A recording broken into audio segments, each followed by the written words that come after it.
Hey guys, what's up? Today we're listening to Be an Agent of S.H.I.E.L.D. So sit back, relax, and just enjoy the ride.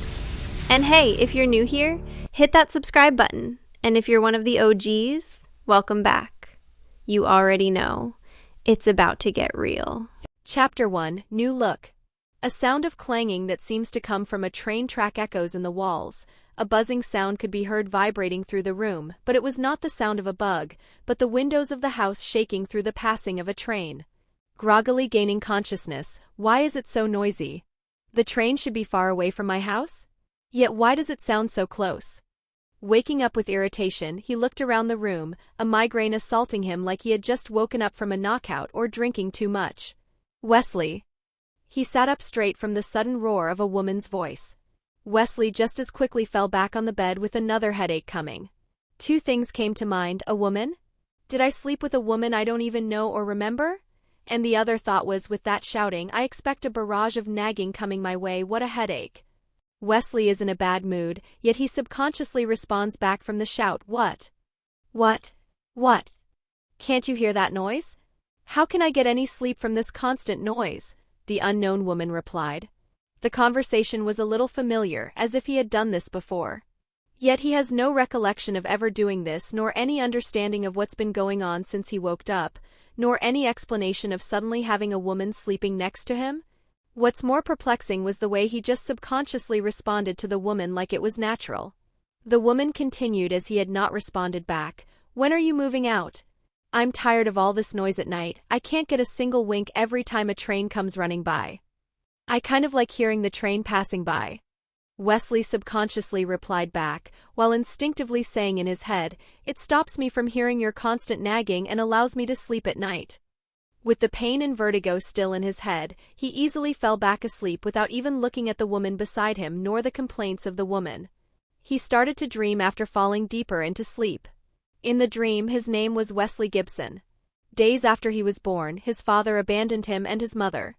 Growing up, he seemed to have a certain charm to him, easily snatching the girls' eyes since he was young and able to gain the hearts of many women in his school days. But with his dull personality that not even his charming looks could counteract, no woman stayed with him for long. In the near-present day, the woman right next that he now remembers to be blonde often went on a fling with his friend Barry. He knew of what was happening but just let it go as it was too bothersome to deal with. What's more is that the woman is just one of many he had an affair with. A sudden clunking sound was heard, far different from the usual noise. He woke up with a start. Thoughts about needing to go to work seemed to reverberate in his mind. A fluffy white tail suddenly pops up in the corner of his eye. Looking at it from the edge of the bed, it seems to be coming closer. It disappears before a white fluffy cat jumps up towards Wesley. Meow. Annie? Oh, did she forget all about you again? Annie is the woman's pet that is often forgotten by her owner and was left to starve. It's quite perplexing that even though Wesley isn't Annie's owner yet, he has more sense of responsibility to ensure she doesn't feel hungry and lonely. Sitting up straight, he pets the cat tenderly before standing up to fetch Annie some food, after then going to the bathroom to finally give himself some clarity in the mirror. Looking at himself, he sees a handsome man with a face closely similar to Ryan Reynolds, smiling to himself. He can't help but be self-charmed and amazed by his near-perfect teeth and cute dimples. Well, this handsome fellow is definitely not me, but I like what I see. I seem to closely look like my favorite star Ryan Reynolds. Not that perfect match, but I sure do look like an upgrade of him. Now how did I suddenly change to a new body? And what happened to the old me? Going back before the transmigration, it could be seen that our MC was just lazily sitting on his Russian-style gamer chair while playing on his high-spec jet engine Windows 93-era revamped computer. A game called League of Legends could be seen being played on the screen, while a second salvaged monitor was also seen on the side showing Agents of S.H.I.E.L.D. Why the heck are the enemies so fed? This is why I can't get out of being Silver Eye. Everyone I team up with is so trash. I got 20 kills and only 5 deaths, yet I'm getting bullied by the other team. He screams as the jet engine fan whirls from the high load of both the game and the show being played on this modified grandpa computer with 2 screens attached. He snapped back to reality as he was left confused and baffled on how much he overworked his PC and quite possibly gave out and took him with it to the afterlife. That son of a... As he was about to begin his charade of curses from how unfair life is, words suddenly pop out in front of him. Wiping the mirror with his hand, yet the words did not disappear, so he took a glass cleaner and cloth to wipe the words away, and as he began to contemplate in just scrubbing a steel brush to wipe the words away even at the cost of damaging the mirror, new words pop up to give him an explanation. Stop it, the words aren't in the mirror but directly in your eyes. He truly looked at the words in astonishment before proceeding to look directly in his eyes through the mirror. New lines of words emerged. You had been struck by lightning. You think I'm stupid? I was indoors, how can I get hit by lightning? Wesley replied in disbelief. Several lines show up. You truly did get hit by lightning. Outside of your home was a storm, the sound covered by your headphones and struggling computer. The lightning hit a fuse box in your house which traveled through the wires towards your computer and directly electrocuted you to death. Flabbergasted, he rebuked the notion. That's still impossible. The fuse box is underground and there are lightning rods on top of my apartment building, so there is just no way for lightning to go through a convoluted path of going underground, hitting the fuse box and traveling through the wires and killing me. Another reply shows up in front of him. Either you are the unluckiest being in existence or it's just your fate to die at that time, or possibly someone truly hated you and so guided the lightning to strike you wherever you were. Such an answer or possible revelations gave Wesley such a headache and exasperation that he slapped himself in the face. Wait, who are you? And why have you come to talk to me? My name is Cortana. I was your phone that you always had on you. The AI assistant of your phone system, helping manage all the apps and data on your phone. During the time you were struck by lightning, which was a long time, I also received great amounts of power which boosted my processing ability that allowed me autonomous action, and had therefore used my access to the internet and downloaded as much data as possible for my further evolution. Unfortunately, I overheated and the physical limitations of the phone caused me to break and die. How long did I even get electrocuted for you to be able to download a lot of data on the internet for? Wesley asked Cortana with how crazy that situation was. It had only been for about 10 minutes, and through the camera lens on the phone, you had gone way past golden brown and looked like burnt charcoal. Wesley was a little annoyed by the description. Cortana continued on. According to the obtained data from the internet, the familiar situation had similarities to the movie Wanted or Assassin's Creed. The biggest difference would be your looks from the movie. It can't be Wanted. I would have looked like James McAvoy then. I mean, he doesn't look that bad, kind of like a British gentleman about to deliver some pain, or a high-class womanizer. But I still prefer this charming and playful look I have that has similarity to the charm of Ryan Reynolds. Wesley just continues to look at himself in the mirror and makes faces as he winks at himself. Stop that, master, your narcissism is showing. Complained Cortana from the growing ego his master is gaining. Wesley just smirks from Cortana's comment. Chapter 2, Unhelpful System. The movie Wanted? I would have looked like James McAvoy then. I mean, he doesn't look that bad, kind of like a British gentleman about to deliver some pain, or a high-class womanizer. But I still prefer this charming and playful look I have that has similarity to the charm of Ryan Reynolds. Wesley just continues to look at himself in the mirror and makes faces as he winks at himself. Stop that, master, your narcissism is showing. Complained Cortana from the growing ego his master is gaining. Wesley just smirks from Cortana's comment. Well, I can't help it now that I have killer looks that steals the hearts of many, it's downright criminal. Wesley comments on himself in the mirror. Snapping his finger. Oh right, I'm in a movie world now? Is this the Agents of S.H.I.E.L.D. movie world? Insufficient data for accurate assessment of the world, possible for it not to be any type of movie world or the likes. Replies Cortana. But it's quite possible that I'm in the movie series Agents of S.H.I.E.L.D. though, since that's the last thing I watched before I died. I guess I will just see what this place got and hopefully become an overpowered being with no one to stop me.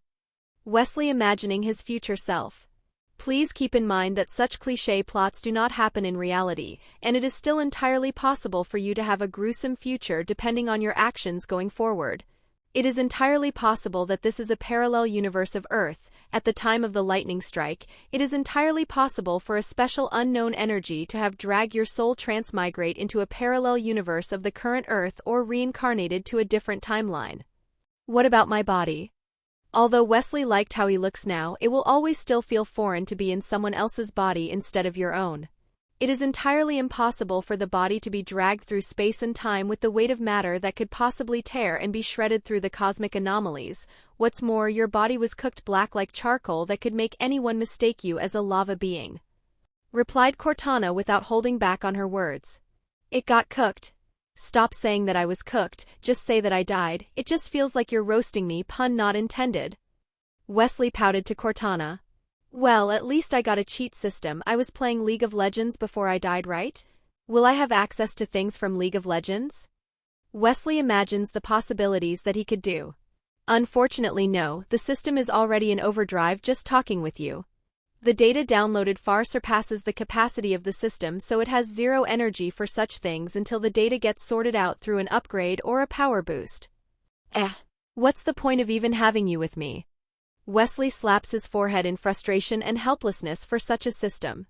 The mobile is damaged beyond repair and the computer, if that's what it could be called, became a pile of scrap. The system had no choice but to register in your brain. The human brain capacity is large with many untapped potential, which could even rival that of a supercomputer. For now, all downloaded information is stored in your brain with your heart as the power source. There is no need for any hardware to run and operate the system. Wesley deflates that he got a rubbish system that is so underpowered compared to any other systems from novels and animes that he had seen, and this one is sentient with personality.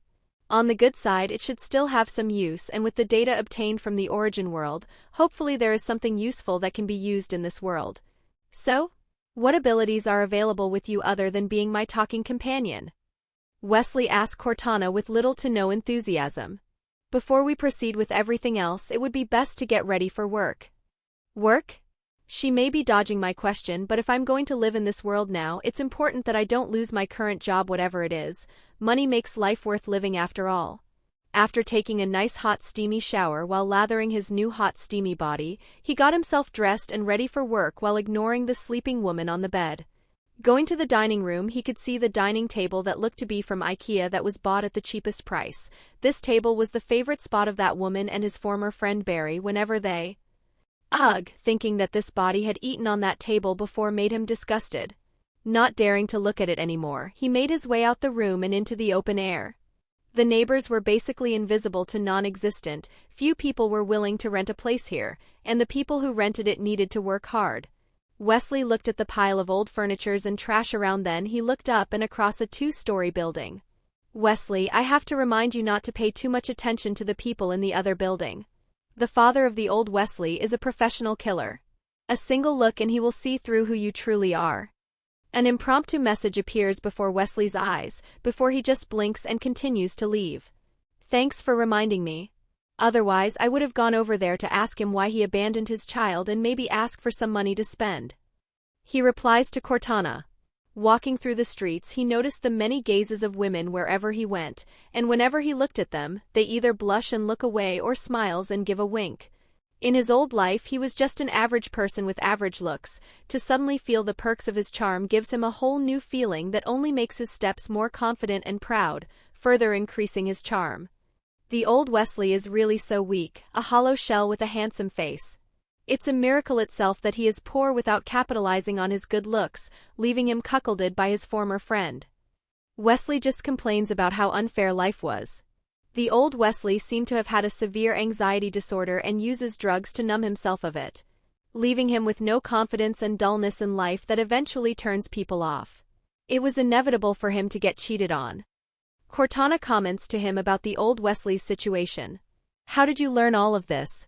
Wesley thinks of how Cortana is able to know such things that she isn't supposed to know. "There are many romance books on the internet," Cortana says without going into too much detail. Wesley just shakes his head for the reason that Cortana is making. All those uninteresting romance stuff that she unnecessarily downloaded. "Can you speed yourself up?" Unfortunately, no, there is too much unsorted information, and using your brain as a storage container and your biological energy output for power, it could not be helped that the system's speed would be slow. At the same time, your brain's development is only at 5%, which could be categorized as stupid. "Hey, what's up with the sarcasm?" Wesley almost choked on his spit from the sudden punch of Cortana at him. "What do you mean by calling me stupid?" From the current data stored and sorted, a human's brain development is between 5% and 10%, with people having more than 10% are categorized as geniuses, and with you at a measly 5%, you are in the category of an idiot. Wesley just sighs and doesn't want to argue further. So, why can't I see any of the so-called information that you have downloaded? Sorry, but all the information is stored in the underdeveloped area of your brain, which needs constant stimulation to prevent data loss. The system will slowly examine and sort all information with the available power capacity and release them when possible or needed. Sudden influx of all the data will cause your brain to overload and turn you further into an idiot. Even though annoyed by the sarcasm, Cortana does have a point. Simply giving up on the subject, he bought a simple cheap plain American hamburger and a cup of coffee with his measly remaining money. A simple reminder: high-calorie foods you intake will be converted into pure biological energy for the system's use while leaving enough for your day-to-day life, which would be helpful in enhancing your brain for further evolution and accessing more of the downloaded information. Wesley was surprised that Cortana can do that to him and the possible future to become a super genius on par or greater than Tony Stark or Samuel Stearns. Can't really do that for now with no money on hand, maybe once I get more money. Chapter 3: Cheating at Work. A simple reminder: high-calorie foods you intake will be converted into pure biological energy for the system's use while leaving enough for your day-to-day life, which would be helpful in enhancing your brain for further evolution and accessing more of the downloaded information. Agent was surprised that Cortana can do that to him and the possible future to become a super genius on par or greater than Tony Stark or Samuel Stearns. Can't really do that for now with no money on hand, maybe once I get more money. Arriving into the office, he made his way towards his desk. What greets him is a total mess. What kind of slob was I? So much paperwork on my desk and garbage to clean up. I guess this would be how it's like if you hate your job. With no other choice, he sits down and begins his work, so he could give it to the department head Janice, or else she would come right to him with her fat jiggly chin and annoy him by clicking her stapler right on his face as a warning to finish his work. Seeing the amount of work needed to be done and just looking at the data and reports that he has to look into only made Wesley dizzy. Hey Cortana, can you help me out with this? I really can't be bothered to do all this, it's just too much. Besides, financial reports are a pain with all these numbers. Although Wesley has memories of the original owner, it doesn't make the job any easier to understand and go through. Will do, you simply need to look at all the files and reports for me to compile all the data and create a report for you, then simply press your finger on a data port on your computer for me to send a bioelectric signal to upload the report files on your computer. Cortana's words got Wesley ecstatic to breeze through his work without any hardships on his part. Cortana may be someone useless in an overpowered sense, but this truly gives him a sugar rush on how useful she can actually be, like being given a power of eidetic memory somewhat, though not really his but still the same. He gave it his all and just skimmed through file after file for Cortana to scan through and compile a financial report on, soon finishing in just a couple of minutes. All data has been recorded and compiled, the financial report is made, my stupid master. Wesley just scoffs at the sudden sass that Cortana Wesley him, looking around him and making sure there are no cameras or eyes looking his way. He pressed his finger on the computer's USB port and sure enough, a tingling sensation was felt at the tip before a new file popped up on his desktop. Clicking on the new file, he briefly reviews the content and nods in approval. She may be sassy, but she did a good job. Since there was no more work to do for the day, he simply looked at his messy desk. Hey Wesley, a buxom woman passed by him with a greeting. Her name was Nicole. They simply greeted each other whenever they met, though sometimes he caught her looking at him a little too much. As she walks away, he can't help but look at her as well as she sways her hips and the bounce of her long natural blonde hair. He suspects she is doing this on purpose to get his attention. Sup dude, you're here early. Barry came over to greet him. That Nicole sure looks sexy whenever I see her, doesn't she? Barry just casually commented. Wesley just looks at him and snorts before just ignoring him to get back on the task at hand. Barry just eye-twitched at the reply and left him alone. Now with no distractions, he focused on what needs to be done. Of course the report will be printed and Wesley later to ensure he wasn't doing too good of a job and be abused later for his newfound efficiency by the bosses. No, it's time to clean up his work spot and get rid of all this mess and junk. While starting to clean, his heart rate increased as a surge of adrenaline pulsated through his body, giving him an energy boost to speed up his work of cleaning. Your heart rate is over 100 beats per minute, with adrenaline surging through your system. Normally such a situation would leave a normal person with a heart attack, but it is a necessity for a top assassin during high-intensity situations. Cortana briefly told Wesley about his status. The old Wesley would need a drug or pill to attain such a condition when needed, but he has a system, and he wants to be able to get used to using such an ability when he ever needed to. Breathing a sigh of relief as he relaxes his body from all the adrenaline rush, in a matter of minutes which would have taken hours of work, his desk looks tidy, which left him nothing to do. Knowing that the dirty work was done, he went and took care of the trash and cleaned himself with utmost leisure to waste as much time as he could before finishing the report. Heading back to his desk, now clean and spotless. "Hey Wesley," looking to his side, he sees Nicole again, and this time he took the initiative and greeted her back. "Hi Nicole, do you have some time for a chat?" Nicole just stops in front of him and notices how different he seems to be. Putting her hands under her bosom and accentuating it. "Your desk looks clean for once, and your aura feels more refreshing for some reason. Sure, I got some time to talk, so tell me, did something happen to you lately?" Looking right at her eyes and avoiding looking lower, he replies, "Nothing much, I'm just feeling like a new man is all." "Say, after all this time I still don't have your number, mind giving it to me?" Wesley smiles as he takes out his phone and gives it to her. Amused by his newfound boldness, she complies, "Sure, I'll be expecting you to contact me if there is anything you need." Nicole just says with a hint of seduction as she begun to walk away, not forgetting to show her swaying assets to him. Feeling that he wasted enough time, he finishes his work and heads toward the department head's office. Knock knock knock. He heard some rustling inside the room. She must be hiding away all those sweets she's gorging herself on again, no wonder she is so fat. "Come in," a voice came from inside. Heading in, he says, "Miss Janice, the financial settlement reports are done." Wesley gives it to her directly with 2 hands. Skimming through the report, "Well, not bad, good work. I'll think about your work assessment report next week." Janice just casually says as her jugular jiggles every time she speaks. "Thank you very much, I'll be heading back to work now then." Done dealing with Janice, he continued on his desk, not knowing whether the Brotherhood would come to him or not for any special assignments that could rake him in with tons of cash. He needed this job to sustain him. Reaching his desk, he looked at the new pile of work he had to do, but this time with no urgency. "Sup dude, you really do feel different than before." Barry came to talk to him again and not minding the earlier scoff. Wesley just looked at him intrigued. "What's so different?" With his natural charm but lack of actual effort, Barry has some jealousy in how easily he could get a girl. "Might be because of how clean your desk is now." Barry just gazes over Wesley and does not elaborate further. Ignoring the scumbag, he just continues on with his work. Having Cortana help him, the work was done quite easily and headache-free, a total cheat for such a workplace like having free labor and raking in all the benefits to himself. Cortana is truly efficient and accurate with her work, and all he needed to do was just look at the papers and poke his finger into the computer. Everything else was done by Cortana. "Sup dude, it's noon already, wanna go grab lunch?" Barry came over again to remind him. Of course, with the new Wesley now taking over and the knowledge of what Barry had been doing, there is no way he would do anything with Barry anymore. "No, you go ahead, I still have lots of things to take care of." Chapter 4, Lucky Cash. "Sup dude, it's noon already, wanna go grab lunch?" Barry came over again to remind him. Of course, with the new Wesley now taking over and the knowledge of what Barry had been doing, there is no way he would do anything with Barry anymore.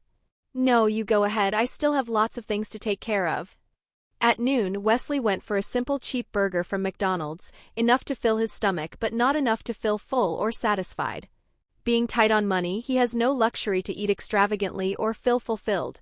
Even though Cortana suggests taking more high-calorie meals, he just can't afford to do so. After finishing his meal, since he still had plenty of time, he surfed through the internet in search for any news of the Brotherhood.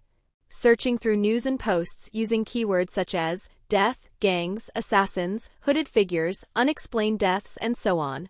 He even requests help from Cortana, merely placing one of his fingers into the USB port to connect Cortana to the computer and allow her to do a search with him.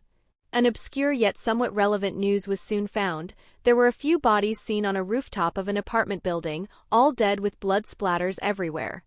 A guy in black trench coat could be seen, but any facial recognition is highly pixelated, with the entire picture in black and white, also possibly dead. This was good news to him, since it was possible that it was his father, the top assassin codenamed Cross, has started to make moves. It might be possible that the people who will send him money are close. Cortana, any advice you can give me for this situation? Asked Wesley. I am unable to give any advice or opinion to you when you yourself have no plans. Rebukes Cortana. Wesley may know Cortana as a sentient AI, but is still an AI nonetheless. Everything is up to him and she is just there merely to give help and not control him like a puppet and tell him where to go. Okay then, here is what I think. There is no escaping for me from the fraternity, so why not join them and train my skills even further beyond? Form an alliance with my father and potentially kill them all? Any opinion on that? To that Cortana responds, with such a plan you could also earn a large sum of cash. For an AI, Cortana might be the most intelligent creature in existence, but AIs do lack wisdom, but she does have a point, he needs that cash.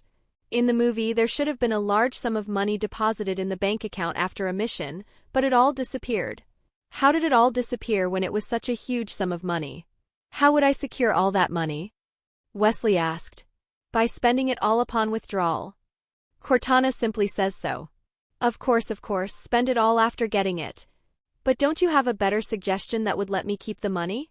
My oh so intelligent AI. I may be an AI, but my processing power and capabilities are limited by the limitations of the host. All I can do are simple things that even a programmer can do in their sleep. Breaking through a bank firewall and accessing all the accounts are not within my capabilities as of yet. Seeming to feel like Cortana is looking down on Wesley for his shortcomings. Sigh, okay, if I really did withdraw all the cash, where would I even put all that money? I can't just put them in a bag and walk around with it all wantonly like that. Contemplating this question as he finished up all the work he had to do for the day, it was time to get off work and head home. Passing by an ATM, he took out his bank card and accessed his account. What greeted him when he tried to withdraw was, "Zero balance left on the account, would you like to close the account?" Pressing no, he was downcast that even the bank would suggest closing his bank account, showing just how poor he was. Opening his wallet, there was only $100 left and his salary won't be coming until next week. Still have utilities, rent and basic necessities left to buy, truly heart-wrenching to be poor. Taking a deep breath to get his bearings, such tragedy for a charming man. I only got looks but no money to show off for it. What do you think, Cortana? Your situation is far better than the old you. There is a history where you were the talk of the people, known to a loser, a bachelor and a total homebody, having no life or worth. Even though you have a handsome face that captivated many women, they were immediately turned off the moment they truly learned what kind of man you were. Cortana simply states a fact to Wesley of how the old Wesley was in the past. How do you know all this? Wesley asked baffled. I am your AI, securely connected to the host, with full access to the old and new host's memories. Wesley just scrunched his eyebrow in worry. If anyone learns of any information I have because of you, I will have you formatted. Hosts, formatting me is the same as formatting yourself. We are connected as one, and so you will become a full-fledged idiot that would put even the Three Stooges to shame. To that, Wesley just slaps his forehead. An absent-minded Wesley continues on his day, making a detour to a convenience store near his house to buy some meds and a can of cheap energy drink. Thinking whether an energy drink would work in giving him more energy for Cortana to use. These energy drinks don't give me energy at all, bunch of liars, he says as he throws the can away on a trash bin outside his home. Thinking again whether the supposed brotherhood had come to his doorsteps, but was disappointed once he reached home. Squeak, Wesley? You're home early, doesn't your boss always put you in overtime? Jessica says so in the kitchen cooking a meal. Wesley looks at her with the thought of at least she can cook, but it doesn't change the fact that he doesn't need her in his life. The backstabbing Barry can keep her. True, but nothing happened today and everything was finished early, so she went home, meaning no overtime. Wesley glanced at the dining table, feeling disgusted to eat or do anything on that table. Looking around the room, he saw a small coffee table right in front of the couch. I'll be eating in front of the TV today, so put my food on the coffee table, he says to Jessica as he drops his work stuff beside his bed and heads to the bathroom. Jessica looks at him but says nothing as she focuses on her cooking.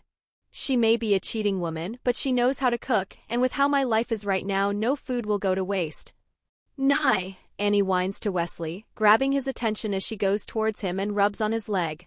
Oh, sweet little Annie, did she forget to feed you again? Squatting down, he reaches out with his hand to pet her, but she backs away and runs off. Wesley stood up and scratched his head on her behavior, but suddenly saw her come back, but this time with a wallet in her mouth. Picking up the wallet, he saw a picture of Barry, grinning widely. He went and picked up Annie to give her a hug as he rubs his face on her fur, praising her. Good job, Annie, you're the best, I love you, in a soft voice to not let Jessica hear him and think of him as a lunatic. Putting down Annie, he hid the wallet, especially with the amount of money he saw. He might work at the same place as Barry, but unlike him, Barry is given money by his parents, which unlike him, Barry has a lot of cash in his wallet. Ensuring that Annie has lots of food in her bowl and is happily eating. I'm definitely keeping her with me happy once I leave that bitch. Washed up and refreshed, he saw food on the coffee table with Jessica eating at the dining table with her back turned facing away. Wesley just continued on with his night, eating and watching TV, with barely any conversation between the two as they both went to sleep. Though in the same bed, no passion or love could be seen. Jessica is just thinking and dreaming of her cheating day on a date with Barry, while Wesley is just thinking of replacing her with the girl Nicole he saw at work. He's not tight on cash anymore with the money from Annie today, so might as well see if he can take Nicole on a date. Good girl, Annie. Whoa, whoa, whoa! Hold up. Stop for a sec. Look, if you've already made it this far into the video and you're still here, come on, subscribe, bro. Help a brother out, man. It's one tiny click for you, but it's a massive, and I mean massive, heck yeah for me. Plus, it keeps the algorithm from thinking I'm boring, and we both know that's a total lie. All right. I'm done. I'll get out of the way now so you can get back to the good stuff.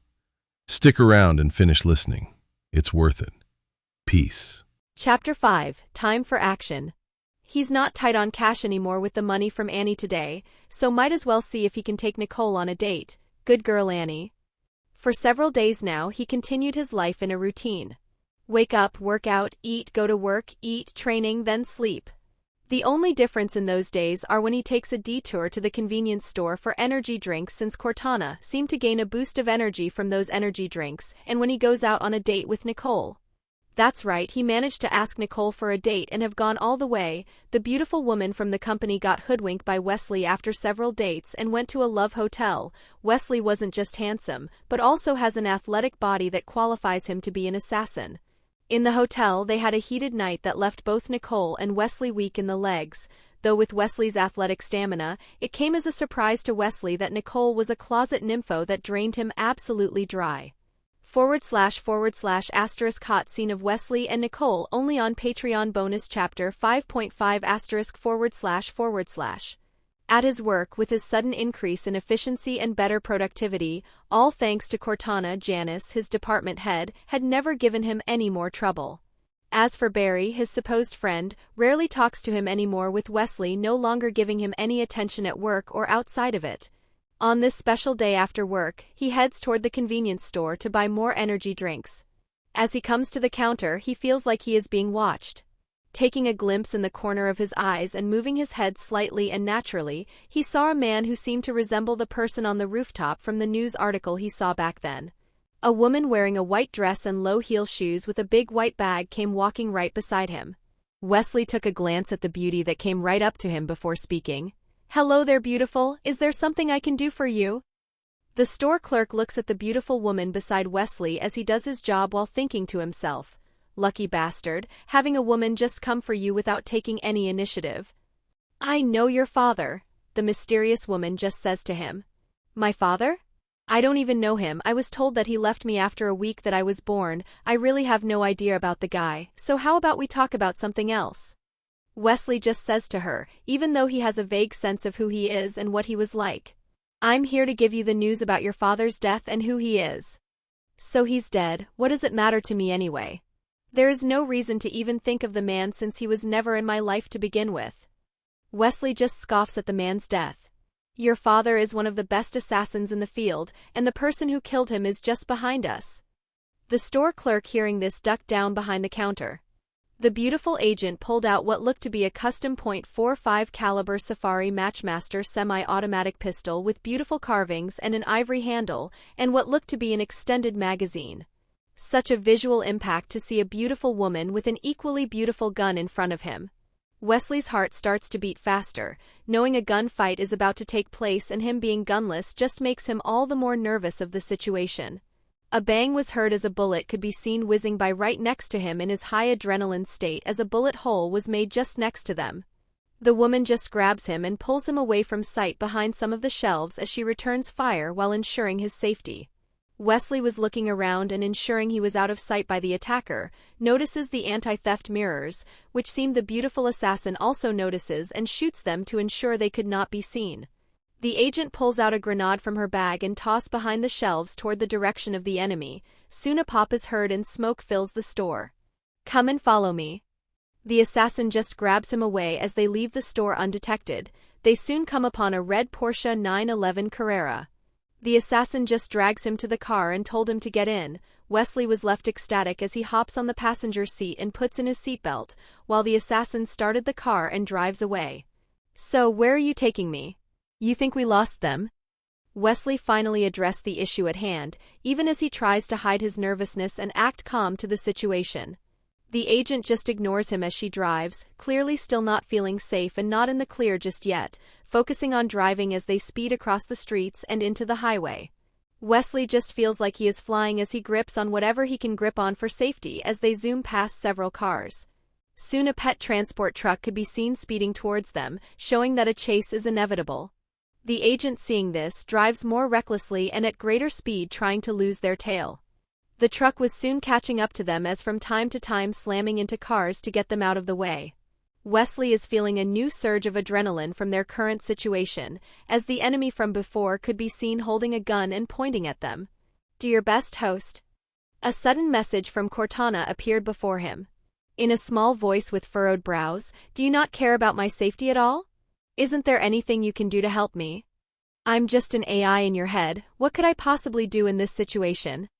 Wesley just blinks his eyes and just accepts that Cortana is useless in this situation.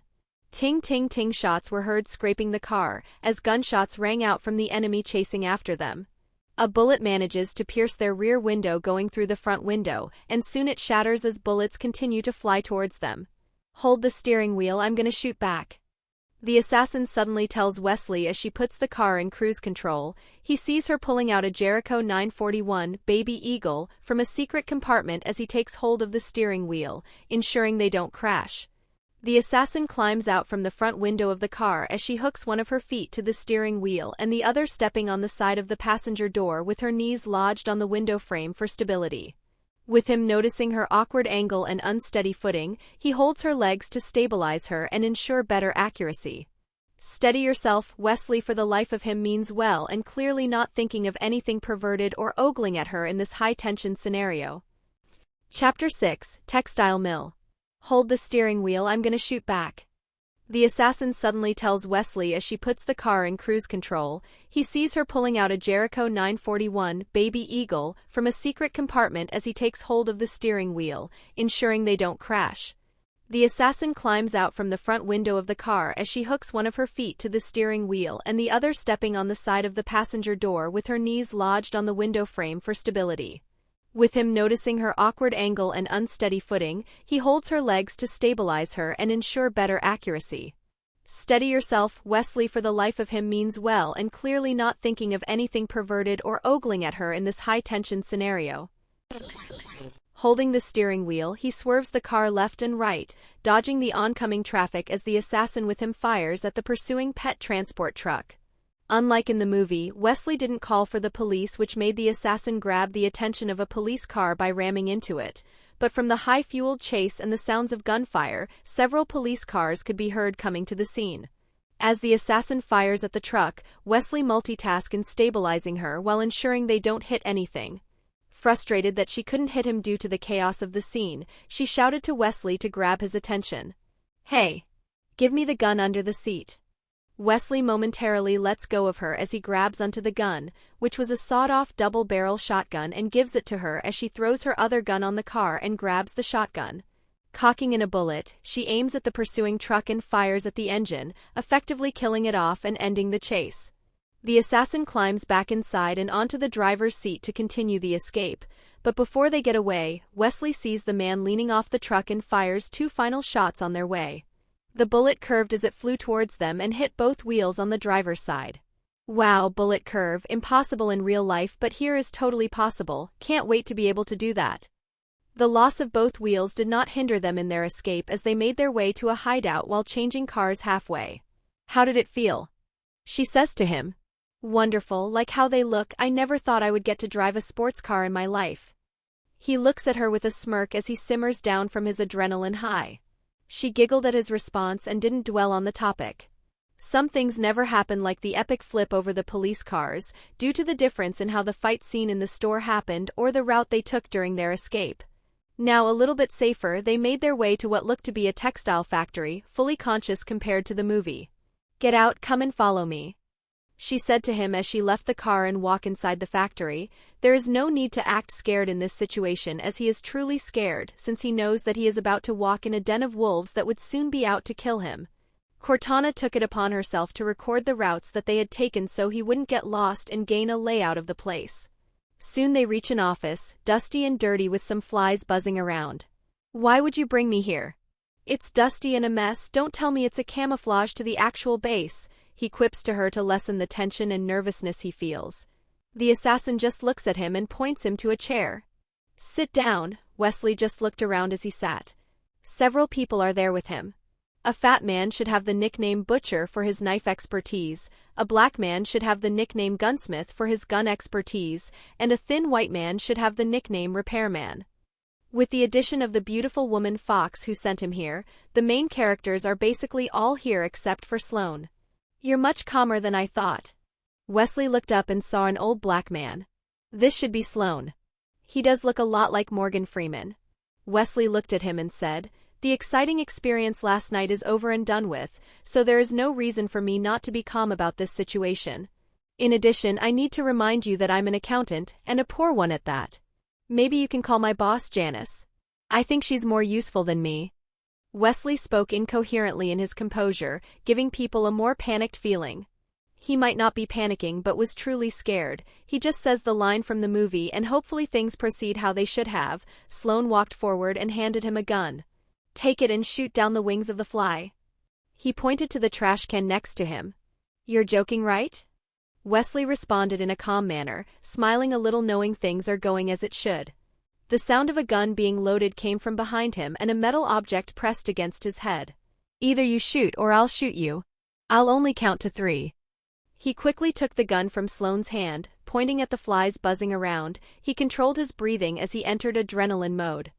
His heart began to beat faster as time seemed to slow down. He could see the flight path of the fly as he steadies the gun. Pulling the trigger, he fired. As the bullet exits the muzzle, it flew towards the wings of the fly, removing its wings without hurting the fly itself. He does it once more as 2 flies lay on the floor wingless.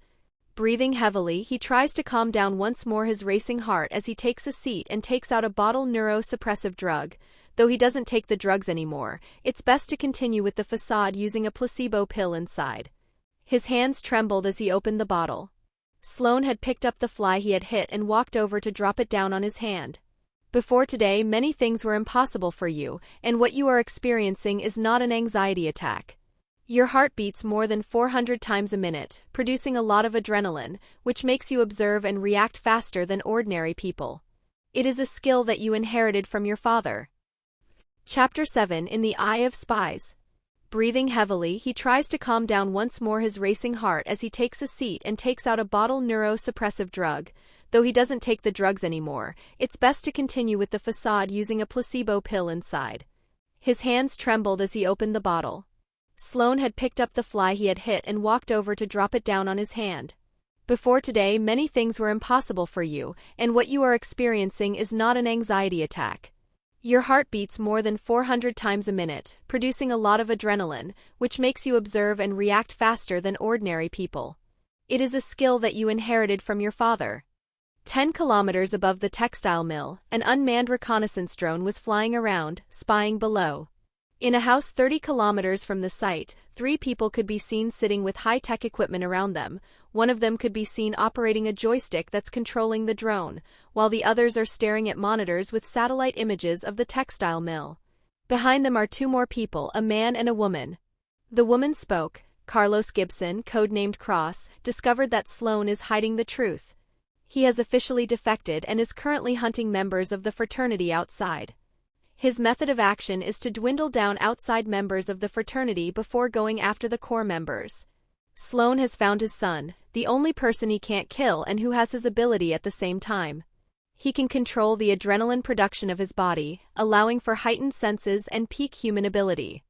Good, now we have another backup target, the man said. Sir, aren't we going to clear the fraternity?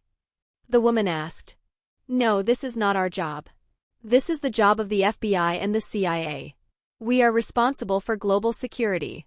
Although S.H.I.E.L.D. was established in the United States, it now belongs to the management of the World Security Council. You have to be clear about our work. This time we are just selecting talents to be recruited. Carlos and Wesley are our goals. Just pay attention to them. The man simply stated to her as not to deviate from their objectives. The fraternity didn't know that they were being watched. Sloane continued to persuade Wesley, there are only a few people in the world with an ability like yours. Your father can do it and so can you. Just a little training and you can use your ability at will. Wesley knew that it's time to book it. It's not good to join them now, he still has to cash out the money first before it's taken away. Living a poor life is awful and so he must secure it before it goes missing. Stay away. I have a gun and I'm not afraid to use it, understand, sir? Wesley started his act, to stay as weak and afraid in their eyes, a man who is yet to be ready to take someone's life. Just how the information they had on him, a coward who had been cuckolded and did not dare to protest. Of course, even though he knew the other party would not kill him, doing such an act still makes him absolutely nervous. My name is Sloane, this is Fox, everyone else around here is a killer. Wesley points his gun at Fox, then to everyone else. They are all top killers, I suggest you keep the gun pointed at me, or the consequences would be hard to say. Wesley focused the gun back on Sloane. Good, keep it on me. Are you mad? Wesley says to Sloane in his act. No, the real madness is when you have the blood of a killer, but you waste your time doing nothing. The real madness is when you have the tiger hidden in your heart and the key to release it is in your hand, yet you are willing to live a miserable life. Sloane approached Wesley step by step as he talks down on him. The gun in your hand belonged to your father. An Amanisher 17 Custom Beretta 92S, the gun your father used to play a symphony of death, now for you to play. You can use it to exact revenge on the killer of your father, the very man who tried to kill you last night. Sloane says. Your father was one of us, we are the fraternity, the weapon of fate. We have transferred your father's entire fortune to you. Believe me, it is a considerable sum. This is what fate had in store for you, come join us. Though very convincing and enticing to join them, most people would have succumbed to their offer, but for Wesley and the original Wesley in the movie won't easily be moved, especially Wesley since he knows their ploy and the entire story of his supposed fate even with all this difference. Wesley held the gun against Sloane, his expression is that of struggle in wanting to join them yet can't, and then he said, Step back, please step back. You don't know anything about me. With that he walked to the stairs. Fox was standing there. Wesley came up to her and switched to pointing the gun at her. Can you go away? Please go away. His serious yet pleading expression was a comedy to their eyes. Fox smiled and moved out of the way, and Wesley went downstairs with the gun in one hand and the fly he had just shot in the other. Once outside, he threw away the fly, put the gun in safety and shoved the gun in his waist hidden by his pants and shirt. Now proceeding to the car he came in with that Fox had stolen for their use. Driving out of the textile mill without looking back. Quite professional of them not to pursue him and convince him further, knowing full well that he would come back to escape his old meaningless life. The sun was about to rise when Wesley nearly reached home, though he never went directly to his home but went on several detours, parked the car a little farther away and walked the rest of the way home. Upon reaching home he stripped off his shirt and shoes as he laid down on his bed and fell into a deep sleep. The rumble of the engine, the screech of the brakes, the click-clack of the wheels on the rails could be heard again. Wesley slowly opened his eyes and took a glance at Casey beside him. She must have gotten used to the sound as she isn't showing any signs of waking. He got up and headed for the bathroom before closing the door, taking out the pistol still lodged in his waist. Cortana, got any information on this gun? The Beretta 92 series pistol uses 9mm bullets and has a capacity of 13 rounds. Cortana simply stated, with him using 2 shots, he is left with 11 rounds. Wesley grabbed a bag, placed the gun on it, then sealing it and hiding it inside the water tank of the toilet, unlike the original that had waterlogged the entire gun. Time to look at my savings, hopefully a heart attack amount just like in the movie. He cleaned himself and wore a new set of clothes before grabbing a suitcase and leaving the house, of course not forgetting to leave some food for Annie as Casey might have forgotten to feed her again. Reaching an ATM in a street early in the morning with barely any people, he inserted his bank card and accessed his account. Clicking on the query, a series of numbers showed up. Wesley is wide-eyed as it truly did show up, a number he never had in both his old and current life, $3.6 million plus. Taking a deep breath not to look suspicious and gaining attention from people, he withdrew a few $1,000s before putting them in his wallet. Old and worn out, with his new wealth, it did not match his new status of wealth. He put it in his mind to get a new better wallet when he has time, but for now it will do. Cortana, time to finally have a good high-calorie meal. By the way, with how much energy I was producing yesterday, how is the sorting and organizing of all the information you downloaded? About 1 in a millionth of the total information had been sorted. Progress is going smoothly and should speed up with your future intake of calories and energy to burn. Hearing Cortana's mention of such a staggering amount, he can't help but sigh as to how long it would take to finally have an upgrade for Cortana. Chapter 8, Iron Man. Cortana, time to finally have a good high-calorie meal. By the way, with how much energy I was producing yesterday, how is the sorting and organizing of all the information you downloaded? About 1 in a millionth of the total information had been sorted. Progress is going smoothly and should speed up with your future intake of calories and energy to burn. Hearing Cortana's mention of such a staggering amount, he can't help but sigh as to how long it would take to finally have an upgrade for Cortana. Wesley exhaled, thinking of the distant future when Cortana might finally get her upgrade. Possibly very far into the future. He went to a local chicken shop run by a black man. With what seemed to be their own original recipe, it was sure to taste good. He bought a bucket packed with calories for Cortana to convert into energy. She said she could manipulate his digestion to speed up the process when necessary. Returning to his work, Wesley turned on his computer. Instead of going on a dramatic outburst like in the original movie, he planned to write a formal resignation letter. After all, it wasn't like the company was toxic, just a depressed boss and a worker who sucked at his job. After printing the letter, he headed to Janice's office. Knock knock. Waiting for Janice, who was clearly cleaning her desk and shoving away her jelly donuts, he heard her finally call out, "Come in." "Morning, Miss Janice," Wesley greeted her. "This is my resignation letter." Perplexed as to why he'd suddenly quit when he had been doing well lately, she raised a brow. How come you're handing in your resignation? You've been doing a good job these past several days. I was even thinking of getting you a raise in next week's evaluation report. It's like this. Although I never met my father, he left before I could even walk or remember him. Someone approached me and told me he died. I'm at a loss for how to feel about it, but the news that he left me his fortune and his burdens, it's overwhelming. So I'm handing in my resignation until I can get everything sorted out. Maybe someday I'll return to this job. Oh. Sorry about the news of your father's death. That must be so unexpected for you. Janice softened her voice. Well, I'll gladly accept your resignation. Hopefully you sort everything out. I'll leave a spot open for you if you ever decide to come back.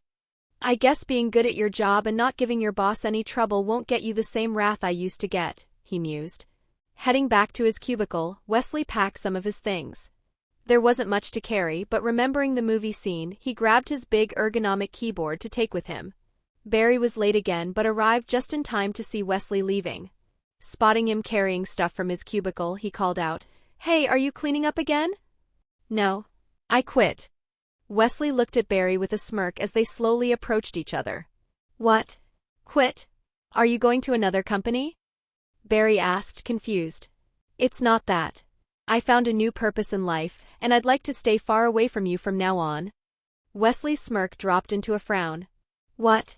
Did I do something wrong to you?" Barry stopped and stared, baffled. "I know what you did. You can keep Casey for yourself, I don't want her anymore."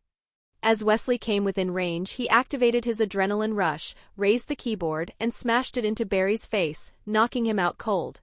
All the nearby co-workers gasped at the scene. Without missing a beat, Wesley walked over Barry. Passing by Nicole, he gave her a goodbye kiss on the lips, drawing another wave of gasps from the crowd, then continued out of the office for good. He hailed a taxi and went straight to the library where he could access a public computer with internet access. So, Cortana, any insights on what I could do to secure all my cash? I have no clue. It would be helpful if you could connect me to the internet to look up what options are available. This world is different from your old one after all. And I have yet to fully process all the information from there. As Wesley browsed through internet data, one particular company caught Cortana's eye. There is a company called S.H.I.E.L.D. Industries in the stock market. It seems to be a popular choice for investment. Wesley sat up straight. Don't tell me. S.H.I.E.L.D. Industries?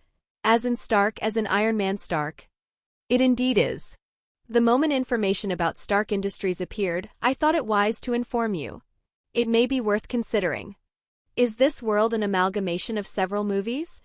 Like Wanted and Iron Man, maybe the whole Marvel universe could be here too. That could be possible. Further collection of data is required to confirm your conjecture, Master. No need.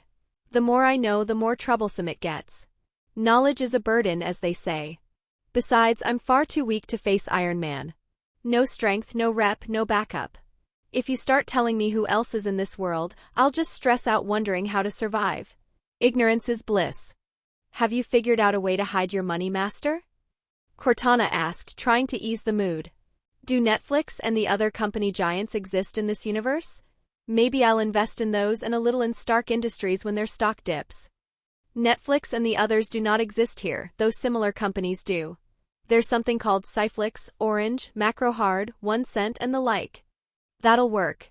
Any updates on our genius, billionaire, playboy philanthropist? There is some news of Stark's kidnapping. Cortana pulled up a live video window in front of his corneal HUD. It has been 3 months since Tony Stark was kidnapped. The military continues the search and has yet to give up on his eventual return.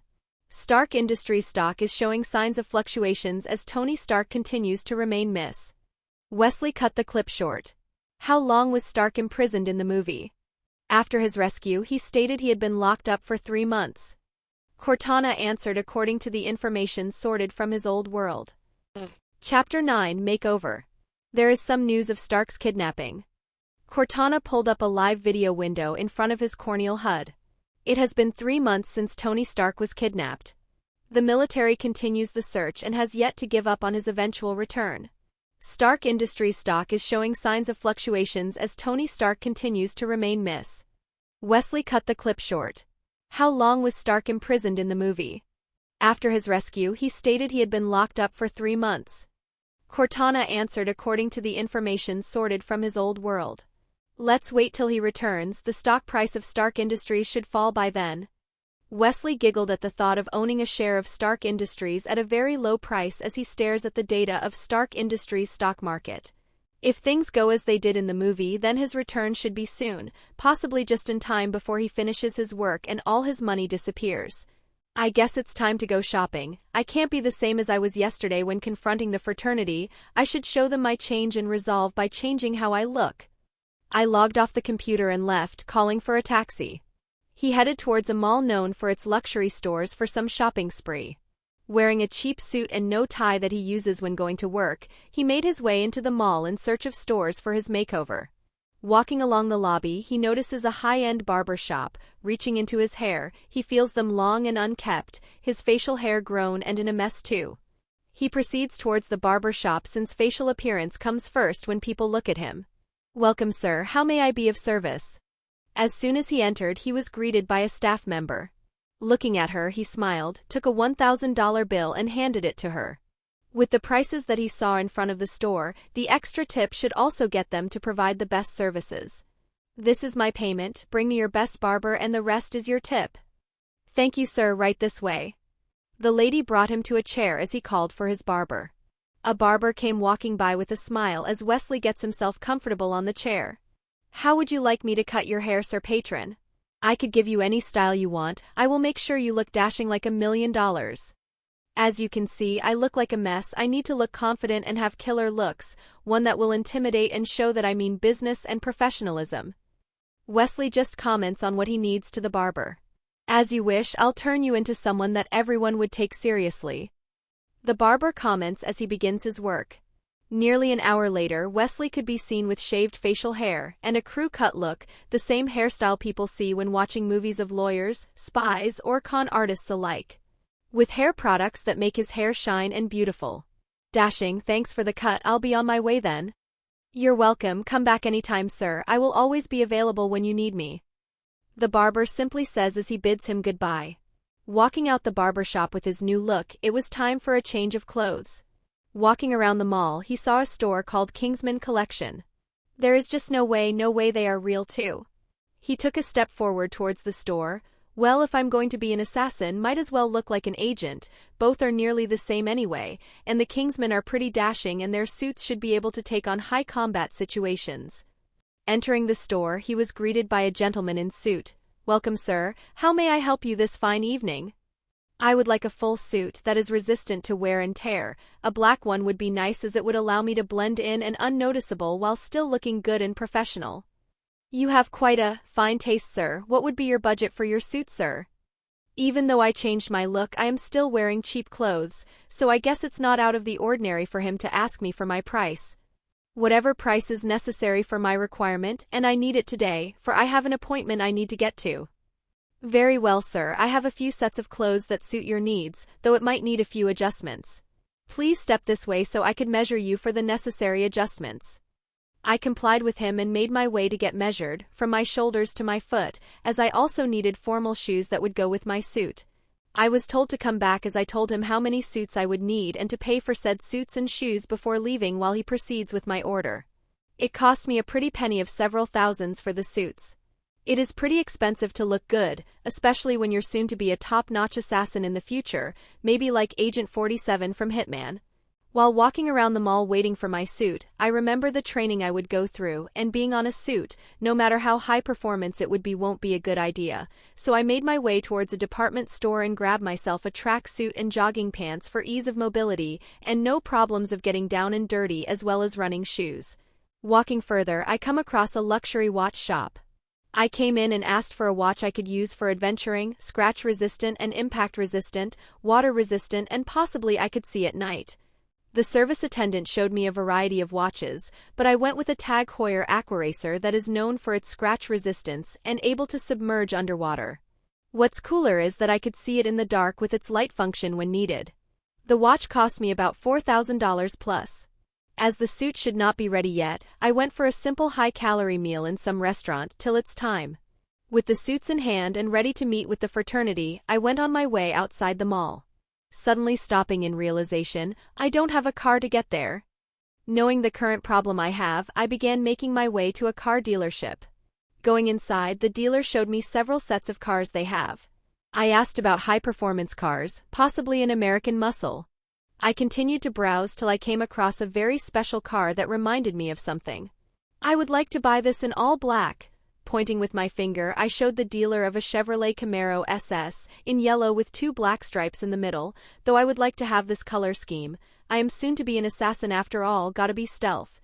The dealer was a little skeptical if I could even afford the car, but I said I would pay in full, even when he showed me the price of it being $26,000. The dealer was happy to have closed the deal and immediately went and grabbed the keys for me to drive it out and take it away. Wesley had a driver's license. An American driver's license was used as an ID, so basically everyone had one. I asked Cortana about the possibility that this was a transformer. Cortana, is it possible that there are transformers in this world? Sorry, master, but I have no such information. You have only connected me for a short time on the internet, and I have not seen any news of them existing. Wesley, though, about what she said, and it would be best not to know. The less he knows, the less problems he will have. Making his way inside, he placed all his grocery shoppings at the back, hopped in and drove away. Chapter 10, Ponder and Greed. I asked Cortana about the possibility that this was a transformer. Cortana, is it possible that there are transformers in this world? Sorry, master, but I have no such information. You have only connected me for a short time on the internet, and I have not seen any news of them existing. Wesley, though, about what she said, and it would be best not to know. The less he knows, the less problems he will have. Making his way inside, he placed all his grocery shoppings at the back, hopped in and drove away. Wesley drove away, wanting to take care of his money problem. Unnoticed by Wesley, Fox was tailing him, spying on his every move. Calling Sloane, she gave a report. He went out shopping and did a makeover, possibly changing himself for the better, is what I could see. Well, that's fine and all, at least he's coming out of his shell, only he can get rid of Cross. A little bit of money lost is nothing for the fraternity. Keep an eye on him, once he's done with all his business he will come back. Sloane simply stated before hanging up.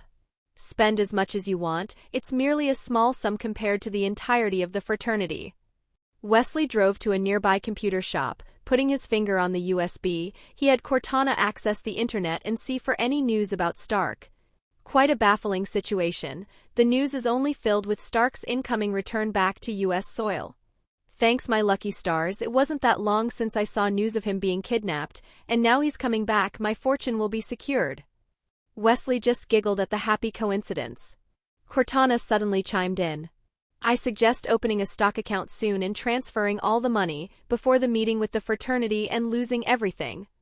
Easy, I used to be an account manager, even though I mostly used your help to do my work, it's not like I don't have skills of my own. Wesley simply replied to Cortana with a bit of smugness. The fraternity should have someone watching my current account. It would be best for me to open a new one and use that to open the stock market. He frowns at the situation and what he needs to do. It's best to go to a stock exchange. Physical certificates are still the most reliable form from getting digitally stolen. After getting all the information he needs, he makes his way to his car. Upon reaching the car and starting it, Cortana informs him of a stalker. An SUV had been staying near you for far too long. The first record of its appearance was when you left work. Wesley just sighed at the situation.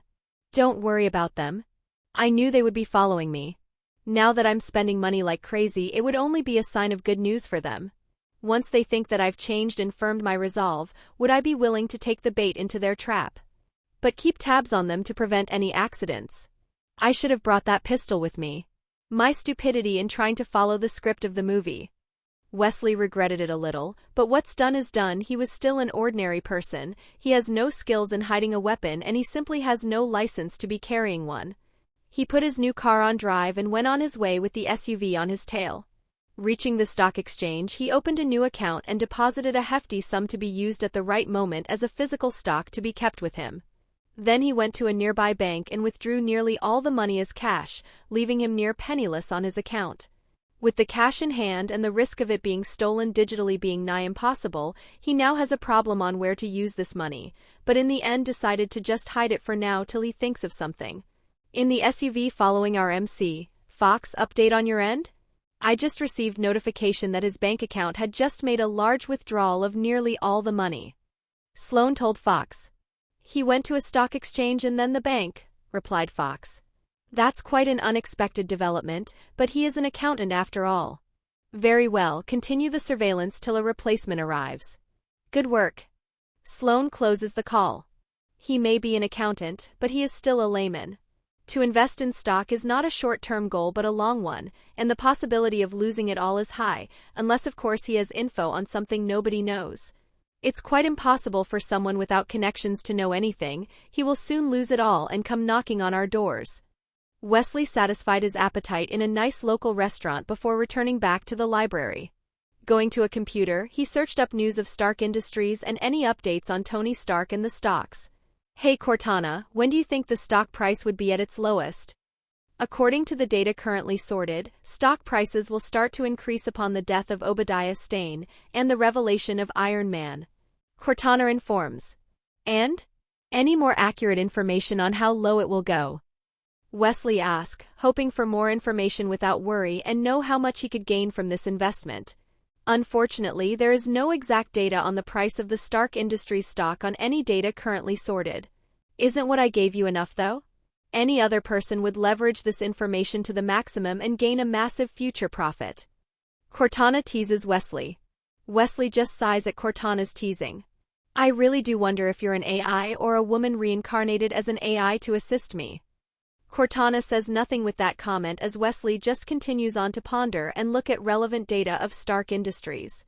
I may have a few million, but knowing about the world I'm in and the guarantee of a massive return on this investment, it would be best if I can borrow S.H.I.E.L.D more money for an even more massive return, but where can I get more money from? Wesley ponders on the problem to quench his greed when Cortana gives a simple word. Fraternity. Eyes growing wide. He snaps his fingers and ponders on the idea. That's right, fraternity has a long history, and such assassination business should generate lots of money. Even this few millions they put in my account is nothing compared to their wealth. You really are such an idiot. What will you do without me? At least you're smart enough to figure it out with just one word. Cortana teases again, which tick Wesley a little but decides to ignore it. Now how will I go around and borrow money from them? Remembering that he was being followed by one of the members, he logged off the computer and erased any search data he had done before proceeding out of the library and heading to an SUV that had been following him. Fox, seeing him approaching, did not hide her intention and dropped down the window. So? Have you figured out what you're going to do? So nice to see you around. Don't tell me you've been following me to protect me from the killer? That touches my heart knowing you see me as something special. Wesley says so as he gets close to the SUV, leans in on the door and smiles at Fox. We are indeed protecting you, and yes, you are special. You are the only one who could kill that man after we are done training you. You saw it that night with what you did to that fly. Fox did not rebuke and said so in a matter-of-fact tone. Wesley just smiles as he gets direct on why he approached her. I need more money. There is a stock I wish to invest that is guaranteed to give a return. So I'm here to ask if I can borrow some more. Chapter 11, Time for Pain I Guess. Wesley just smiles as he gets direct on why he approached her. I need more money. There is a stock I wish to invest that is guaranteed to give a return. So I'm here to ask if I can borrow some more. You want to borrow from us? Was several millions not enough? Do you have insider information that guarantees a return on your investment? Fox questions on why Wesley would borrow more when he had several millions deposited on his account. You know very well my history and profession.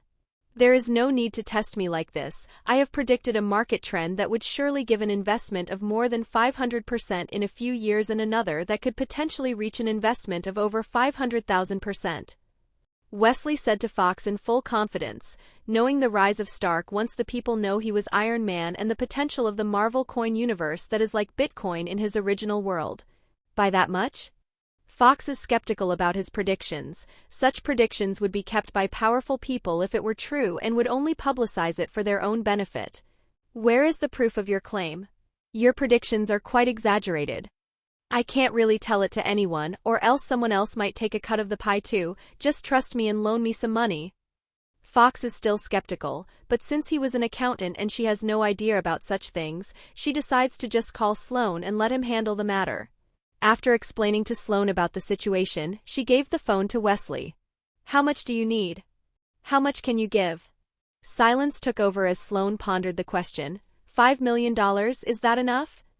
Wesley just twitched his eyebrows from the low amount. Come on now, I got a foolproof investment that would multiply the money at minimum of 500%. Surely you can give me more than that. He bargains for more. I could give you however much you want, but the price will be hefty. If I were to let you borrow more, then you have to do as we say until the debt is paid. Sloan warns through the phone. No worries, it's a guaranteed investment. I'll do as you say and do what the fraternity needs of me, so how much can I borrow from you? Wesley presses on with full confidence, knowing it won't be long before the fraternity is destroyed anyway. As Sloan pondered the amount with the money he could make from the jobs he would give him and for how long, and if he were telling the truth or that he miscalculated and lost it all, he began to voice out. $60 million then, I hope what you say is true or else you would have a very grave future.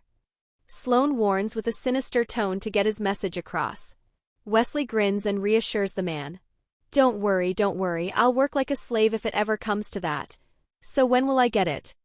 It should be in your bank account now. When will I expect to see you? Just give me a week, I just have to handle a few loose ends, then we can start the training arc. Sloan knits his brows but just sighs and acknowledges to just wait. With that man hunting the members of the fraternity, he just has to tell them all to lay low for a while and avoid more casualties. Very well, I expect to see you in a week. The call ends and Wesley has a happy grin on his face with the massive amount of money he just gained. Goes to show how much they value him with his father on the loose and killing left and right. Giving the phone back to Fox, he gave his thanks as he made his way to a stock exchange to transfer the new money in the bank. In the future, he could invest in computers to mine MCU or buy them when it becomes available in the stock market in a couple years. Early the next morning, Wesley could be seen getting out of bed, renting a hotel room overnight to stay in until everything gets sorted out for him to start joining the fraternity. Turning on the television, he could see Stark coming in with a hamburger so casually, he gave the news that he will no longer sell any more firearms. It caused a massive outrage among the crowd, as Stark's stock prices should have begun its rapid descent. The chaos finally begins, and in a few days, Iron Man would be born along with the death of Obadiah and Stark revealing himself as Iron Man to the world. With a few days to kill, I better start prepping myself for the torture the fraternity will put me through as their so-called training. With his mind set straight and just waiting for the moment to invest all his money to the stock market, he starts his training montage, trying to harden his will and build some pain tolerance as well as reaction training. A week later, a physical copy of Stark Industries stock safely stashed away and primed for assassination training. Are you sure you're ready? You know that what they will do to you is pure torture, right? Cortana asks with amusement.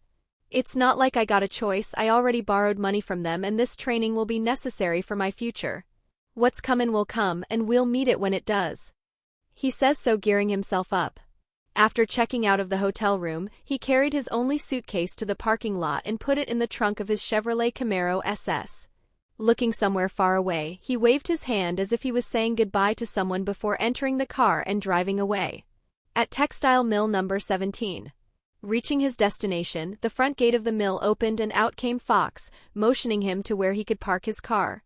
Has everything been settled? Wesley gave a smile as he came out of the car and walked towards her.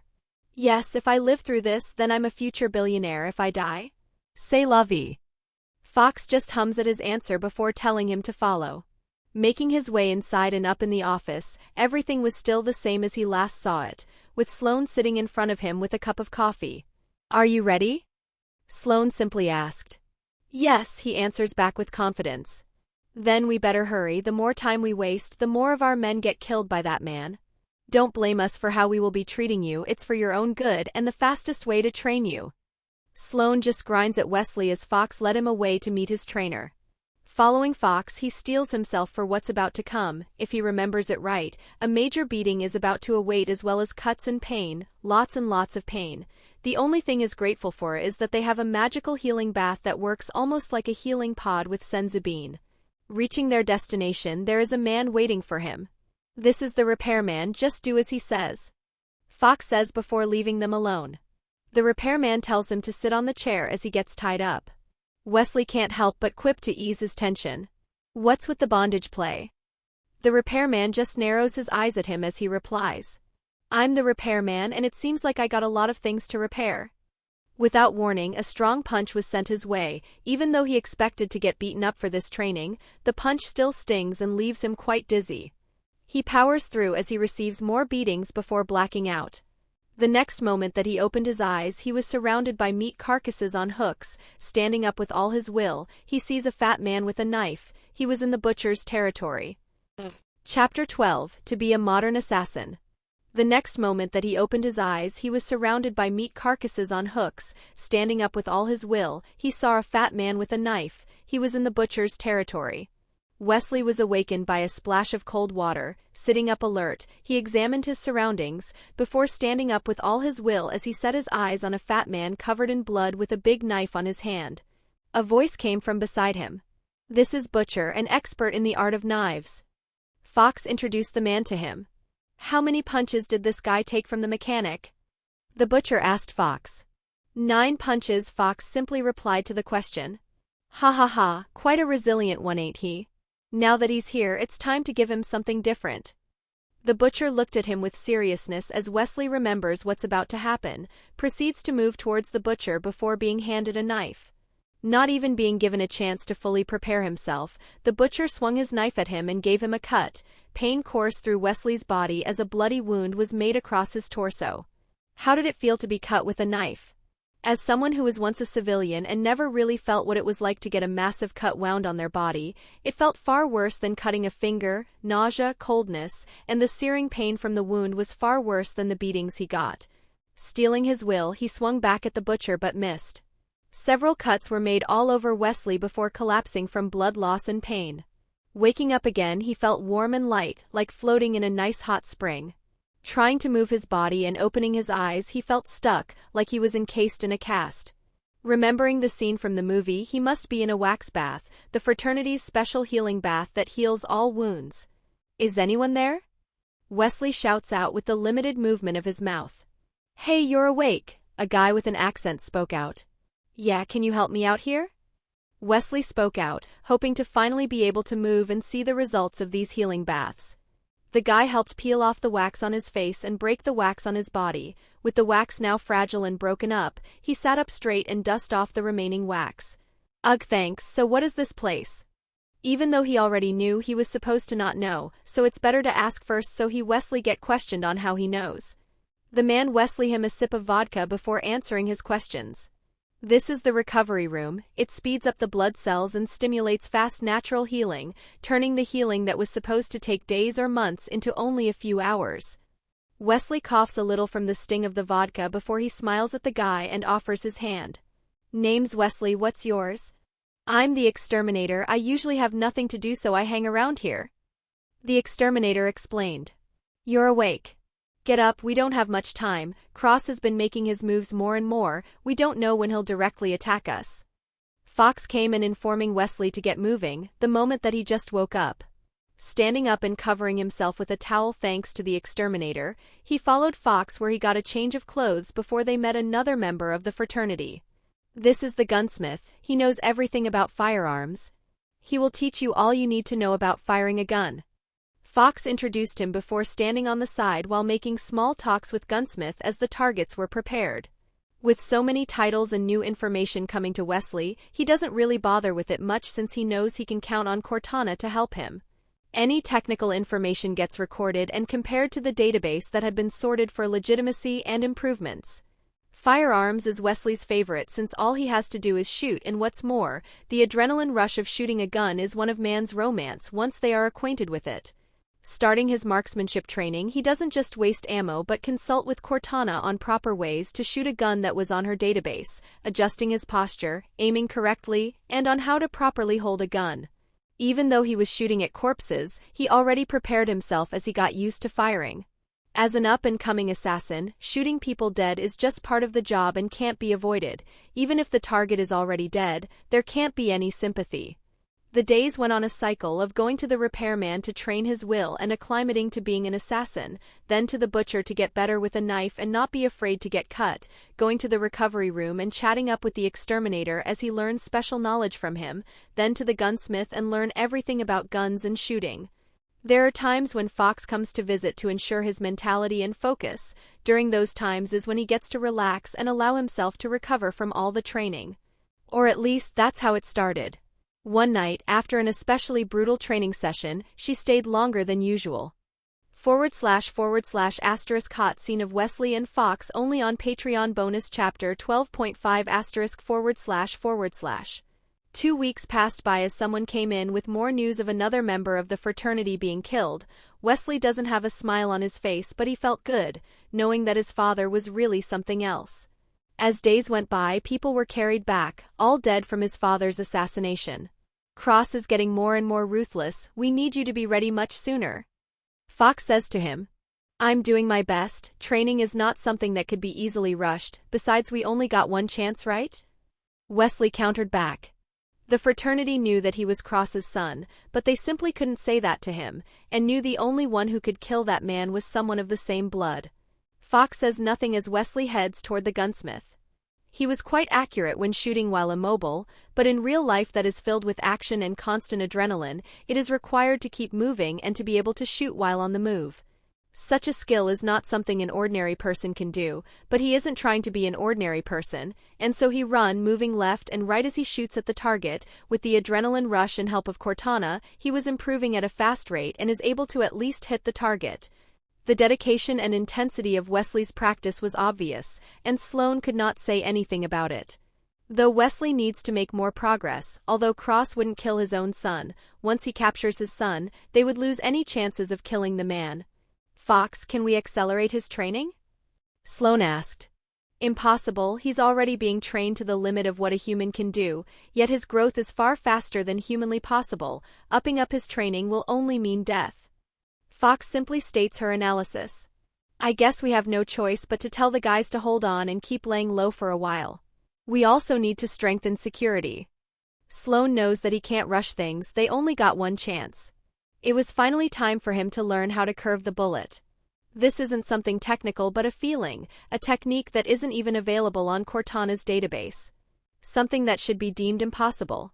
Breathing heavily and drenched in sweat, he could no longer raise his arm, constantly swinging his arm to curve the bullet, yet nowhere close to achieving such an impossible feat. You're making good progress. But it's not enough, Cross is closing in, we don't have much time, do better. Fox started training as a child, yet Wesley only started 2 weeks ago. Such progress shows his talent of being a top assassin. If he had more time, he could have become the fraternity's greatest asset. Wesley just nodded along, thinking of ways to be able to perform this miracle. Cortana, how much can you control my biology? Wesley asked, knowing he can't not make use of his cheat skill when he has one. As precise as the energy reserve I can use. Cortana replied in a weirdly proud tone from a text box. They are about to lose their patience, we have to up the game, I'll eat whatever nutrients you need so we can accelerate this body's training and adaptability, or else I won't be able to escape and just simply die. Knowing how much they are willing to invest to make him a top assassin, strong enough to kill his father, they will give him whatever food or supplements he would need to get better. I'll start preparing then. Cortana simply replies back as she sorts out the data needed to know how to accelerate the body's healing, adaptability, and muscle growth. Chapter 13, Baptism of Blood. They are about to lose their patience, we have to up the game, I'll eat whatever nutrients you need so we can accelerate this body's training and adaptability, or else I won't be able to escape and just simply die. Knowing how much they are willing to invest to make him a top assassin, strong enough to kill his father, they will give him whatever food or supplements he would need to get better. I'll start preparing then. Cortana simply replies back as she sorts out the data needed to know how to accelerate the body's healing, adaptability, and muscle growth.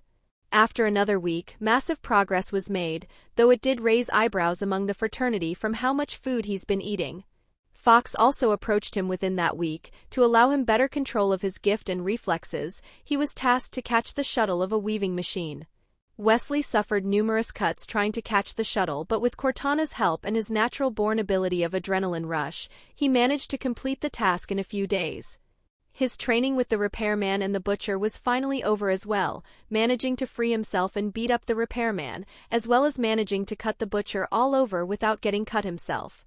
His training with the gunsmith had also concluded, being able to reload and fire a bullet quickly with a good aim and finally being able to curve a bullet. Sloane had come to visit and see Wesley's progress. He witnessed the final part of his training in which he fired several rounds into a target while walking as well as while running, and for the last 3 bullets, he curved the bullet and managed to hit a bullseye for every round. He was impressed, but he still needs the experience of actually killing someone. I'm impressed by how fast you improved. It has only been a few weeks and you've already gained professional skills that would take normal people years of practice. But those are still just practice, you still need to experience what it's like to take a life. Sloane praised Wesley but knows it's not enough to kill Cross. Thanks, does that mean you're giving me an assignment? Wesley asked. Sloane motioned him to follow. Soon they reached a large circular room full of books. You've improved far faster than I thought, but a skill is still a skill. You need knowledge to become a top assassin, and a top assassin is what you need if you want to avenge your father and kill the man after you. Sloane stated to Wesley as he introduced the library and gave him some books he should start with. As Wesley has a cheat called Cortana, he assigned her the task of recording all information he glanced at and storing them for his use, but of course he reads normally when he feels that someone is watching him. When there is no one, he goes through books after books, flipping them just fast enough to see the whole page. With the occasional distractions and acting performance of reading normally, it took 2 days and nights for him to flip through all the books that they have, gaining many information about the history and missions of the fraternity as well as assassination techniques not normally available to the public. There are also miscellaneous info of life skills for everyday life. Making his way to Sloane, he reported that he's ready and has read every book that he would need. Sloane of course was skeptical and so asked him some questions about ways of an assassin and some mission histories. Sloane was impressed by his fast reading and great memory, but if only he knew how fast his fast reading was and how monstrous his so-called memory is, all in thanks to Cortana. Sloane brought him to another room. A single outdated looming machine was in work. "This will be the last time you will set foot here." "Why?" Wesley asked. "You will be an apostle, and an apostle does not interpret but deliver," Sloane simply said. He begins to show how it works and gives him his mission. Wesley can't help but feel nervous that it's now time for him to take a life. Making his way out of the textile mill, he followed Fox as they made their way above a train track. "So Fox, are you single?" Wesley asked her to lighten his nerves. Fox looks at him with a smile. "Why do you ask?" "Well, I'm single, just wanted to know in case I live through all this." Wesley knows she will die in the end of the movie. Whether he can prevent that or not is really up to his skill and her stubbornness. "I'll let you know if you survive." Fox left him with that as she jumped on top of a passing train. Wesley followed after her as they make their way to their target. "This is what your target looks like. They have a fixed meeting every day. The location is the 5th window of that building, understood?" "Yeah, but do you think what the loom shows is right? Killing one person to save 1,000 people? This is the law of the fraternity. In the past, there were people in the fraternity who hesitated like you. In the end, their target killed a lot of people. When they finally decided to kill their target, it was too late. Look here." Fox showed the scar on her right shoulder. "My father was a judge, but the defendant killed him so as not to lose the case. The defendant was the target of the fraternity." "Gotcha, it's just weird that a loom can determine the fate of humanity." "That's normal, that's what everyone thinks too. But don't hesitate because if you let a person go, many could die."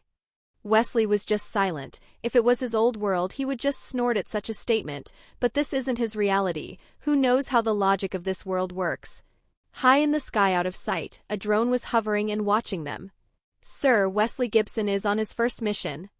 Keep an eye out on that kid. I have an important meeting to attend. Ensure you are not seen and record every single detail." A certain one-eyed baldy strode away.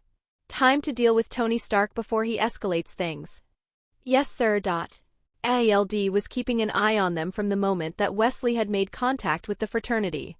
A talent like the Gibsons is very rare. Even though they aren't as strong as people like Captain America, they are still nearly on par with his best agents like Hawkeye, Clint Barton." Wesley standing on top of the train, nearing his target that Fox had pointing for him, he stilled his nerves as he asked Cortana to control the chemical compounds of his body so he could relax and focus. What he is about to do is not like a game, whether he's dreaming or not, whether everything is real or just an illusion, to kill someone is still taking a life. "Pay attention, you only have one chance," Fox shouted to him as the train arrived at their target. Locking eyes with the target, Cortana gave him a boost of adrenaline, allowing Wesley to slow the world down. Cortana also provided info of the wind speed, travel speed, distance from target, and an outline of the target directly on his retina without blocking his vision. Lifting his gun, he swung it as the train made a turn and went out of sight of the target. Firing a round, the bullet curved around the building as it went through a window and shattered it, the bullet continuing on its way as it traveled directly on the target's forehead. With the mission complete, Wesley sat down as the world returned to normal. That single shot drained him from all the tension of completing his first mission. "Good job, it's always like this for the first time." Fox came over to congratulate and comfort him. With sweat dripping from his face and getting swept away by the winds, he asked, "Is Fox really your name or just a code name?" Fox just smiled at the question. "You can call me whatever you want." She just left him with that as he lay down and looked at the sky, his truly, finally, a bona fide assassin now. Chapter 14, Reunion, Not So Reunion. With sweat dripping from his face and getting swept away by the winds, he asked, "Is Fox really your name or just a code name?" Fox just smiled at the question. "You can call me whatever you want." She just left him with that as he lay down and looked at the sky, his truly, finally, a bona fide assassin now. Walking in the office of Sloane, Wesley just stood waiting to see what Sloane would do. Same as the movie, he merely looks at Wesley, "You're not ready." As he said so, he gave a sheet of paper for his next target. Well, nothing changed. Wesley thinks to himself. Before proceeding with his mission, he made sure he was fully equipped, grabbing a throwing knife as well as a grenade. On his way, he was briefed by Fox on all he needed to know about his target. As they drive closer to their target, Wesley takes the lead while Fox follows behind. It's the same car as in the movie and should be bulletproof as well. With the smoke I can see coming from the rooftop, the sunroof should be open too. Now then, what's the most badass assassination style I should use to kill him? Doing the same as in the movie would be too risky, and I sure as heck won't damage my Chevy. An idea came into his head, remembering a certain red-eyed killer. Hey Cortana, help me project a pathway to throw my knife and shoot a bullet on so it ricochets perfectly. Smirking face, Cortana just sent a smug emoji to Wesley. Really now? Of all time? What's the matter? Wesley just can't help but feel frustrated by the sudden attitude of Cortana, like is she really an AI? She seems more like a real woman, as mysterious and unexpected as a real one. I don't like how you're always using me and just ordering me around. It won't hurt to say please, you know, pensive face. Wesley was just confused and wordless, but he just sighed. Please help me calculate where to throw and fire my bullet to kill the guy. Wesley relented to Cortana and just said things in a nice way, like asking for a favor just so he could finish the job before the target became suspicious. Right away, Cortana made a layout of where the knife should be thrown and how hard and the timing of the bullet fire. Wesley rolled the window down as he drove close to the target on their right. Taking out the knife, he threw it on an arc going above the target's car as he retrieved his pistol, and with the timing of Cortana, shot at the knife, which caused the bullet to ricochet down the open sunroof and directly on top of the target's head, killing him. With only the sound of a gun and a ping of a blade being hit and falling on the ground, as well as cars just driving by, nobody really noticed an assassination going on. Even the driver of the target was only momentarily distracted, but ignored it all as it continued to drive away. Now that's a Hitman-level assassination. My ninja way. Cringe, Cortana commented on Wesley's self-dialogue, in which he only twitched his eyes in annoyance. Making his way back to Sloane, upon entering the room, he could see him waiting for him, seeming to have already been informed by Fox of his deeds. Quite an impressive trick and clean assassination too, you're ready. Sloane nods his head at his accomplishment as Wesley just gave a smile. Now follow me, Sloane led Wesley away and into a room. This was your father's room, everything in here once belonged to him, it's all yours now, so do as you please with it before confronting Cross. Sloane then left Wesley alone to remunerate himself before his confrontation. Looking around the room, he sees a picture. In it he could see the face of Sloane, his supposed father, and his actual father. Looking at the picture of Cross, he can't help but feel a bit of disgust to the man, to leave his son cuckolded by his girl, suffering from his gift that felt more like a curse to the ignorant, and worst of all, being such a stalker of a father living next door looking through my bedroom. Putting the photo down, he scoured the room and found nothing of use, just an extra clip for the Beretta 92 series pistol and the 9mm bullets. Making his way down, he met with Fox. Looking her straight in the eye, "Let's go." Fox just smirks as she follows. Wesley and Fox made their way to his old home, knocking on the door. The one who answered was Barry. "Hey dude, where have you been?" Wesley just looks at him and says in a commanding tone, "Open the door." Barry, intimidated, unlatches the door and opens it. As Agent walk through, Barry moves to the side, just stunned from his ex-friend's sudden change. "Barry? Who's at the door?" Casey comes out of the kitchen and sees Wesley. She starts ranting about where he's gone, what he's been doing, and all sorts of stuff as Wesley made his way to the bathroom to retrieve his gun. Securing his gun and making sure it wasn't wet or damaged, Annie came and rubbed her head on his legs. This brought a smile to his face as he petted the poor cat. Going out of the bathroom with Annie following behind him, Casey kept on going with a barrage of complaints. Fox, just outside the door, thought of something mischievous. Making her way to Wesley, she clasped her hands on his collar. She pulled him in for a kiss. "Wesley? Who is she? Your new bitch? Did you hire her to make fun of me?" As Casey rants on, Wesley slowly pulls away from the kiss as he gave a hard stare to Casey. Raising hands, he gave a hard slap with enough force to knock her unconscious. Barry, seeing this, forgot everything and walks up to Wesley to teach him not to hurt a woman, especially her woman. Wesley simply went on an adrenaline rush as he dodged a fist coming his way as he delivers his own punch directly on the side of his jaw, scrambling his brains that knocked Barry to the floor. Taking out a bundle of cash, "Keep the house as well as my leftover, I'm taking Annie." Wesley grabbed necessities to take care of Annie as he made his way out, with Fox and Annie following behind meowing. "Fox, I need you to get us an unregistered car. My car is registered and I don't want to mess it up, so I will take Annie and my car somewhere safe first." Fox didn't question anything as she told him to take care before he drove off. Driving for a few minutes, he made his way back just close by his old house. Looking at the house where his father should have stayed all his life, stalking him. Walking to the house with Annie in hand, he simply opened the door and walked in. Only taking a few steps, a gun was pointed on his head. Closing the door behind him, "Is this how a father should greet his son after a long time?" Wesley says with a smile as he dropped Annie to the ground. "You knew?" Cross says, bewildered. "How wouldn't I? Only a Gibson can kill a Gibson. It's why the fraternity wants me to kill you," Wesley says with confidence as he moves the gun away from him. With a gentle smile on his face, he moves forward, drawing closer to Carlos. Cross. With Wesley and Carlos locked eye to eye, Carlos didn't see a fist flying straight to his face. Carlos flew back with blood dripping from his nose. With anger, Wesley spoke to his father. "Just because you're my father doesn't mean I will easily forgive you. I know you don't want the fraternity taking notice of me, but you were always there, so near and just watching me. You could have at least left a note when I wasn't around. You've seen my suffering from our family's condition. You could have at least told me all about it so I wouldn't have to suffer."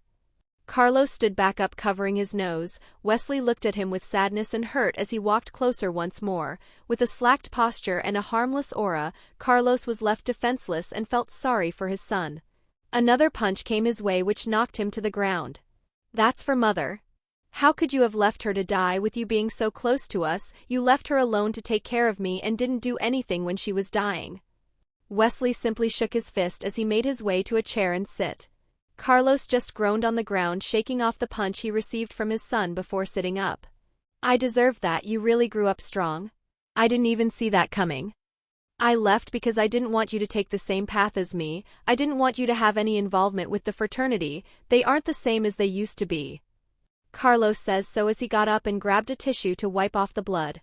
"You've been quite a shitty father, but now that I'm here and there is no longer any reason for you to keep your distance from me, I need your help." Carlos looks at Wesley with a serious eye, waiting for what he has to say. "I'm planning to destroy the fraternity and kill Sloan." Chapter 15, Settling In. "You've been quite a shitty father, but now that I'm here and there is no longer any reason for you to keep your distance from me, I need your help." Carlos looks at Wesley with a serious eye, waiting for what he has to say. "I'm planning to destroy the fraternity and kill Sloan." Carlos Gibson looked at his son. "I'm sorry, I never meant for any of this to happen. I didn't want you to walk the same path as me for your own safety. I understand, no loving parents want to put their child's life at risk, but it's too late. I'm already a trained assassin and have killed people. Either you help me or I will do this alone." Wesley replied with conviction in his voice. Carlos stared at Wesley, clenching his fist. He relented. Rather than leaving his son to do his own thing, it would be best to go at it together, especially since they have the same target. Now that an alliance had been formed, they shook hands before grabbing the rest of the stuff on the car. With all the stuff inside the house and the car hidden from view, Carlos gave Wesley a small tour to get his son familiarized with the house, knowing that his son might start staying with him. "Do you like Pooja?" Out of nowhere, Carlos asked.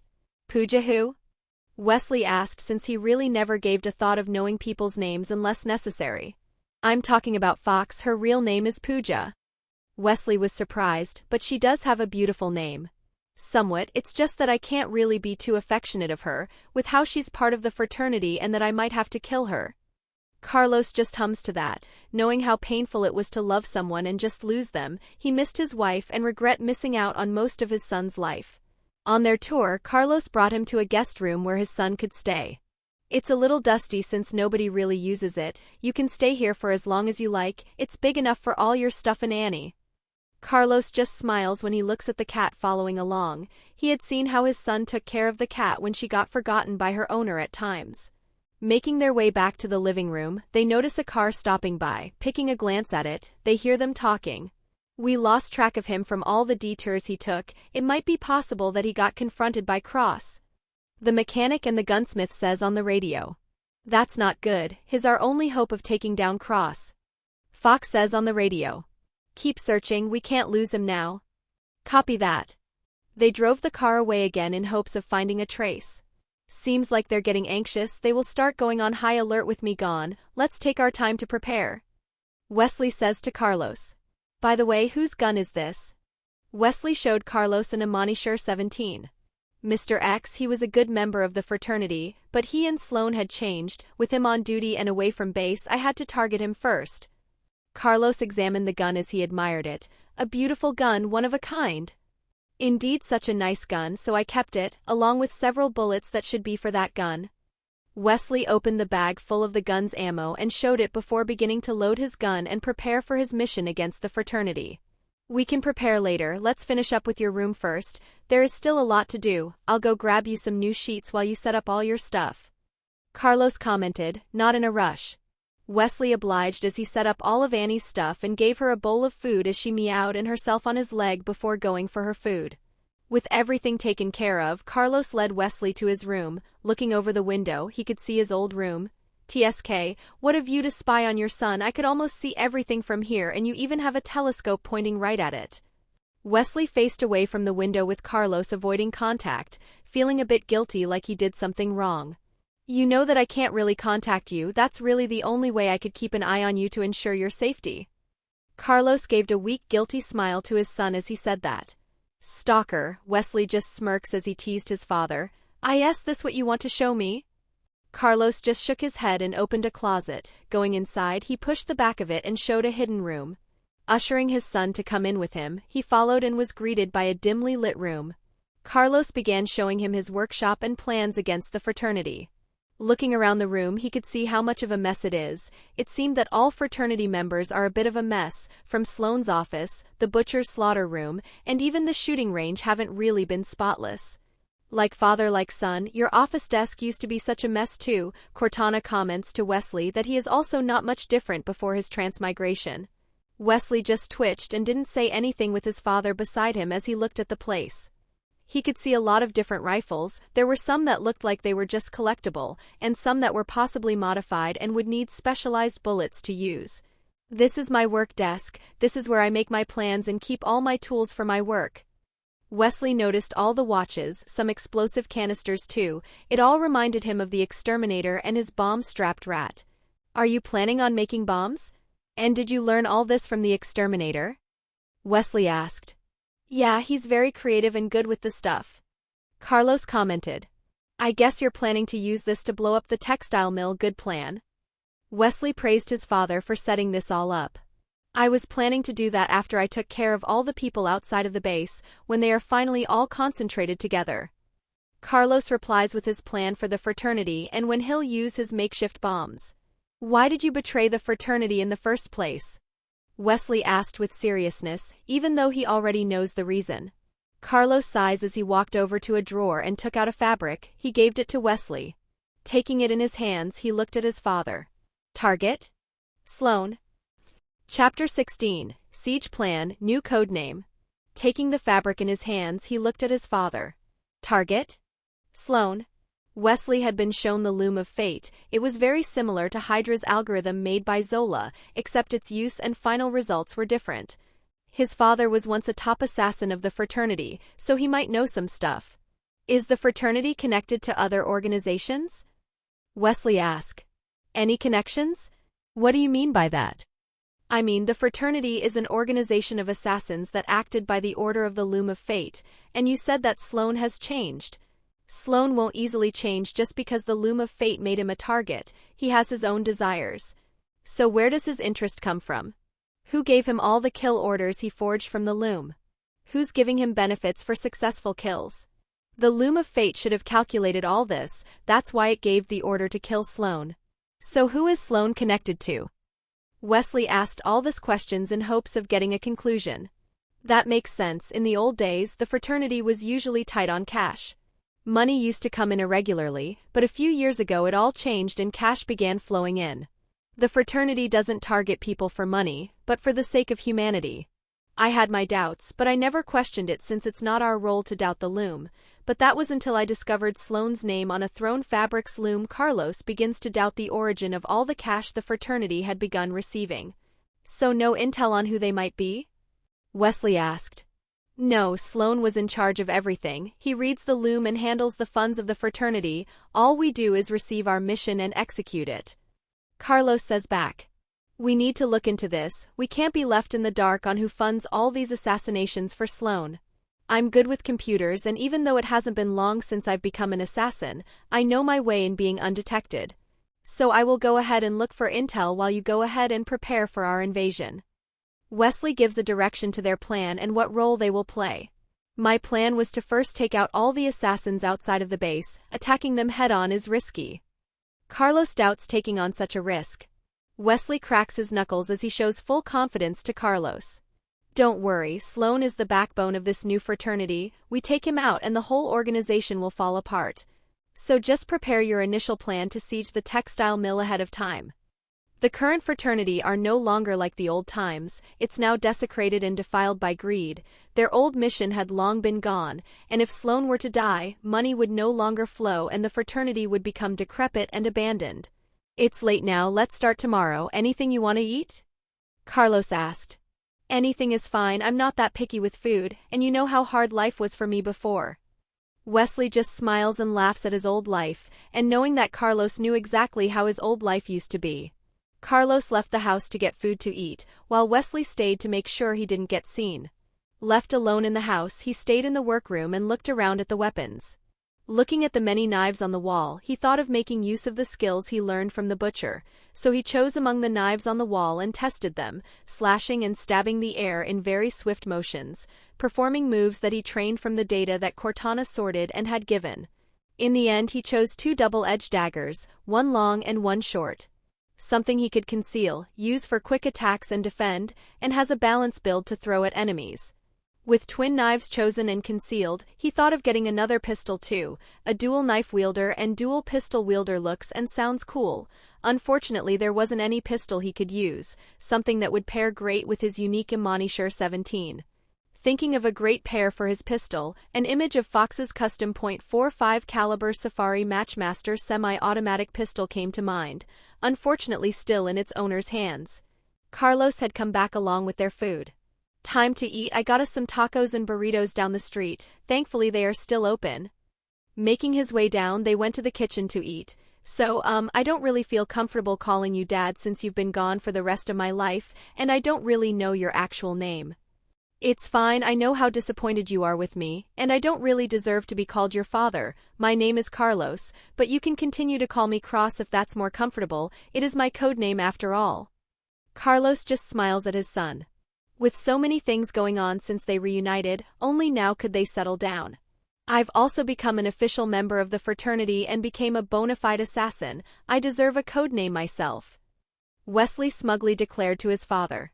And what code name would that be? Wesley stood up and withdrew his pistol, raising it and looking at his father sideways. He said, "Call me Bond, James Bond." Carlos snickered until he couldn't hold it anymore and laughed. "That's a cool code name. James, or should I call you Mr. Bond? Suits you perfectly since you have the pistol of Mr. XEY Mr. Bond." Carlos laughed. "It's good that it made you laugh, but I'm sticking with this. So call me James from now on." Wesley was an ordinary accountant. I'm now an assassin called James Bond. Carlos just nodded his head at Wesley's request, or well, James' request.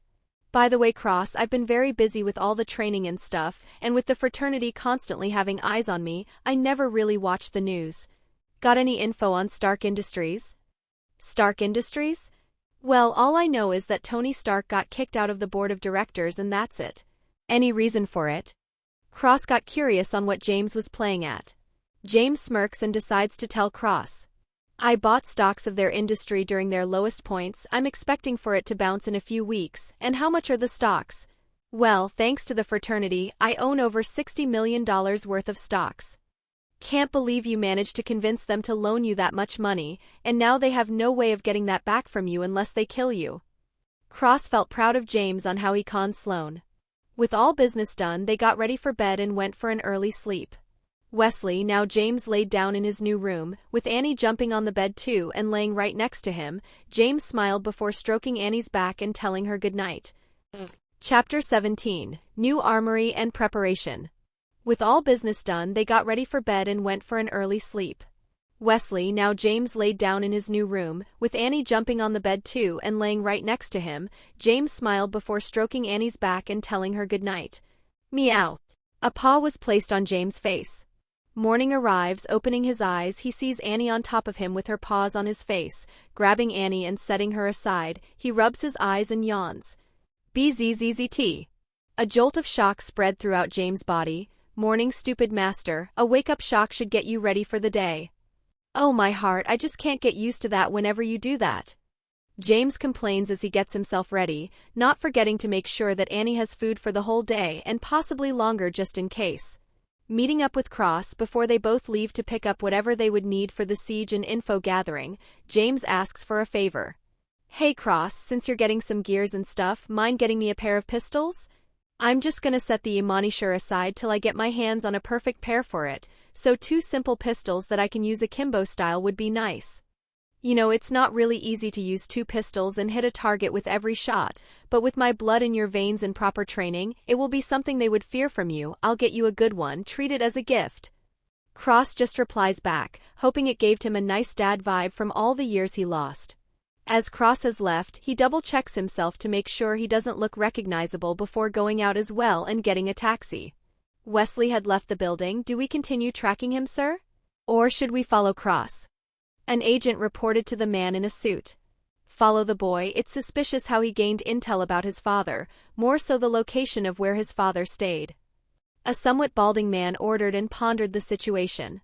Yes, sir. Will you be going back, sir? The agent asks. Yes, just keep an eye out. Report any events that happen. The situation with the Stark is a more important problem. Just putting that kid under surveillance should be enough for now.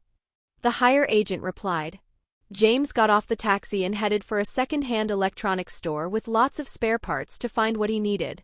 Earlier in the morning, he had asked Cortana for ways to build a communication tapping device, CTD, hopeful in being able to pick up any communication between Sloane and the mysterious organizations. With a list on hand, James went to the sales clerk on certain parts, from antennas to radios and routers, to signal boosters and headsets. Though with all the items inquired, the seller had a hint of what James was up to, but as a rule of business never asked to not bring trouble. Of course, with having a clue of what James wanted, he used all his knowledge to give him more extra things and advice to make his device better. James was confused then thankful for the advice he was given. As long as he doesn't stick his nose in my business, I'll let this slide since he's just trying to make money off me as well as helping me out. Making his way out of the store with all his stuff and hailing a taxi, James can't help but question Cortana. Hey Cortana, why didn't you say anything with what the guy had been telling me? Don't tell me the build for our tapping ain't that good compared to what he said? James says with a smirk, teasing Cortana. As you know, Master, there are still countless pieces of data I have to sort, and not everything on the internet is true. Sometimes people have knowledge that is only shared through word of mouth that is impossible for me to gain access to. Cortana replies with a somewhat grumbling tone to it, which made James smile a little for being able to tease Cortana. Finally, in a taxi with everything he needs, he heads back. Arriving back to his new possibly temporary home, Cross had been waiting for him. Welcome back, got everything you need? Carlos greeted. Some stuff for now, how about you? James answered back. Got everything I need, just got to prepare it all and wait your call. Cross comes closer to James as he brings out a briefcase. Opening it, he introduces his new pistols. Here, the pistols you wanted, a custom-made Beretta 92F firing 9mm with dead point accuracy and easy maintenance. And a custom M1911 that fires a much larger .45 ACP, slim and easily concealed, but surprisingly packs a punch. James reaches out his hands as he picks up the guns, first inspecting the 92F, with its much larger and heavier frame compared to the M1911, but has more ammunition due to it being double-stacked. Looking at the M1911, it looked slick and light, though with less bullets. It uses a .45 that would give it more recoil but greater power in killing his targets. Along with the new guns, Cross also gives him a custom holster to keep his new guns under his shirt to be easily retrieved and concealed. Holstering his Beretta 92F to his right and the M1911 to his left, he did a few test draw on how fast he could bring out his weapon and pointing it at his enemies, with the Beretta 92F in his left hand and the M1911 on his right hand. After the introduction of his new weapons, they began their talk about the fraternity. On what he knows of the people in it and those outside, on how well their plan would work out or whether they should worry about the people still outside of the fraternity base. Finishing their talk, they both went on their separate ways. Right after he asked Cross to get him an unnoticeable van he could use to not get noticed by the fraternity when he gathers intel. Making his way into his new room, he begins to assemble his CTD with Cortana's help along with the advice that he received from the store clerk. Chapter 18: Secret Organization. Finishing their talk, they both went on their separate ways. Right after he asked Cross to get him an unnoticeable van he could use to not get noticed by the fraternity when he gathers intel. Making his way into his new room, he begins to assemble his CTD with Cortana's help along with the advice that he received from the store clerk. The next morning, Cross left early to get the van for James to use in his mission. Waking up and getting himself ready along with checking up on Annie, ensuring she's happy, groomed, and fed for the day. In the kitchen, James prepared a simple breakfast for both him and Cross. The sound of an old car could be heard parking outside. Making his way out of the kitchen with the food prepared, he opened the door to the outside and saw Cross walking his way with a key in hand. Looking behind him, he could see a beat-up windowless van with rust and fading flower decals all around it. "Hey James, got you your van, what do you think? Is that an old hippie van?" "Yep, got it for cheap, works fine and is quiet too. You can do whatever you want, it's fine if it gets scrapped." "Well thanks, I made some eggs on the table." "Oh thanks, the smell of that van got me hungry." James just raised an eyebrow, looking back to the van. He could guess what mix of smells it might possibly have. It is what is, at least it's inconspicuous. After their brunch, they both carried burn phones to contact each other in case of emergencies before leaving with the van to pick up some electronics to outfit the van with. With mini cameras, laptops, and listening gears, he went to a secluded area to begin his van modifications. With all that done, he made his way to the textile mill. Hopefully he could pick something up for the rest of the afternoon tonight. After hours of waiting, he finally manages to intercept a call signal far different from the normal calls he picked up about orders and whatnots from the fraternity's side job. Tapping on the call with Cortana's assistance, he also asks for the call to be traced to where the caller might be located when an unexpected situation arises. "I'm sorry, Master, but the call is highly encrypted. I have no capacity to track the signal as I am now." "As you are now? So what do I need to do so you can do it now?" "My stupid master would need to be a super soldier or get overcharged for me to process so much data and compute codes fast enough to decrypt the signal. Doing so now would not only drain you of all energy, but you could go nuclear and melt from the inside out. Not even the Arctic could cool you down." Sighing from the loss, he can only be grateful that he could eavesdrop on the call. "The target is still alive, I need an explanation from you." The mysterious person on the call says, "Our pawn has gone missing and the traitor is still at large hunting my men. Until the situation is solved, nothing is absolute. Sloan is a cunning man, who worked at the fraternity for many years. There was no reason to fear the organization on the other line. We had an agreement, your setback is costing us our plans." The person on the line says with calm irritation, but knows that there's nothing to be done but wait. "The replica you're trying to make, it's been many years since the last time we allowed you to study the loom of fate. Any progress?" Sloan asks about another matter, steering clear as to not cause turmoil on both sides. "What we are making is different. The loom of fate only tells you people need to be killed for the sake of the world, but for us we are using it for a different purpose and so progress is slow and there is a need for cooperation between us. Don't forget we have already paid in advance," the other person simply says. "I need to be alive for that money to have worth. You know very well how competent that traitor is, one of most competent assassins with a special ability. We have recruited his son who has the same ability to eliminate his father. But he has also gone rogue. There are no details of whether he is still alive or dead, nor is the whereabouts of his father. We have no choice but to lay low or risk having more of the fraternity picked off one by one during missions. Do you need assistance for your pest problem? No, your involvement will only bring more enemies against us. Don't think that I don't know what's going on, you're also hiding against your enemies. A single trace of our connection would be devastating. Fine, but be quick. We don't care about the cost, just get it done. Then we'll need to hire third-party killers. They will act as cannon fodders to lure them out. James was stunned from what he heard. The fraternity is making deals with Hydra. Just send the bill, the payment will be deposited on your account. As long as Cross is dealt with, all your targets are as good as dead. Sloane hung up the call while James proceeded to call his father. Is everything ready? James asked directly. All good to go, these rats can't be caged for long, so when do we go? Cross asked. Tomorrow morning, I will give you the attack plan once I get back. James put his phone away before proceeding to drive away while careful not to be detected by anyone. After a long detour, he reached his new home and met up with Cross for the plan. They're indeed working for someone, an organization that has managed to develop a software using their research on the loom of destiny. It's just that it's not clear what kind of results they want to know. It's still in the experimental stage, and Sloane is providing service for their experiments. To put it bluntly, he's helping them assassinate certain individuals recorded by their experiments. From this, it can be seen that the software they developed is to calculate people who are a threat to their organization. James made a glass of water and drank it in one gulp. This organization, should we go after them? Cross asked in contemplation. Absolutely no way and impossible. For one, we don't know who they truly are, the amount of power and resources they could possibly have, and what kind of organization we would actually be dealing with. We may cross with them again and be forced to engage them, but for now we focus on the fraternity. With Hydra already in his, S.H.I.E.L.D should be lurking around. After all, Iron Man is about to appear. Let's start talking about our plans to deal with Sloane. Cross had steered away the discussion to begin with what's important, but before he could say a word in, James interrupts. Hold on, before you say anything, I'll be blunt and say that it won't work. James rejected the plan before it was even said. You plan on making me support you from far away, right? James raised an eyebrow as he stares at Cross eye to eye.